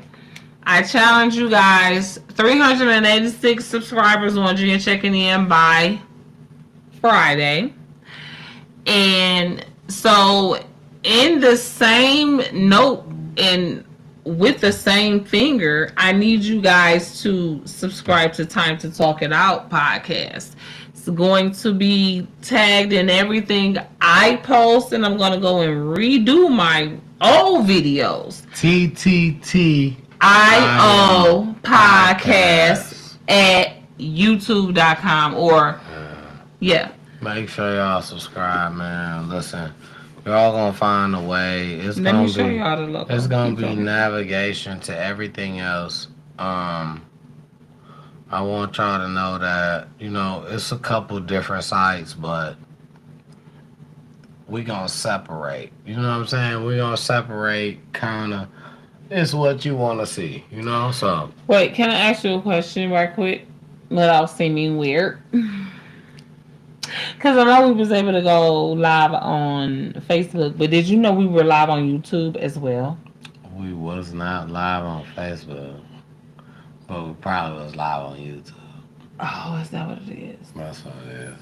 Okay, we already got 22 whole views. Oh, yeah, I love it. So we will be First live on YouTube from here on out. From here.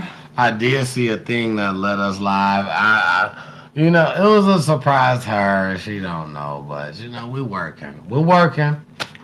Everybody's working. The work that she does, it just you guys, it's a lot. So please tune in. This is the YouTube channel. You see that?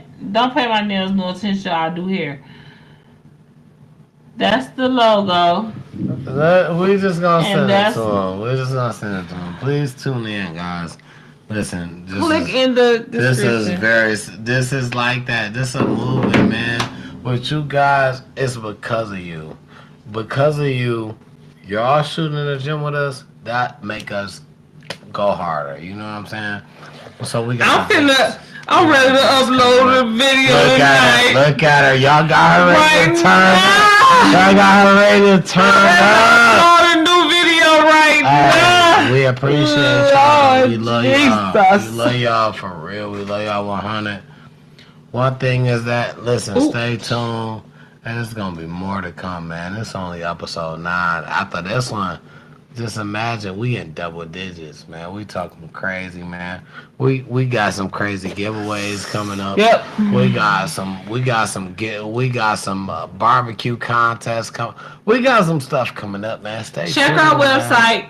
Stay tuned. And stay tuned for more structured, serious podcasts coming up in the future, and it's still gonna be funny because my eyelash is gonna probably always be crooked. We always for the community. We love the kids. Yeah, that's the most important, and we love y'all for being here.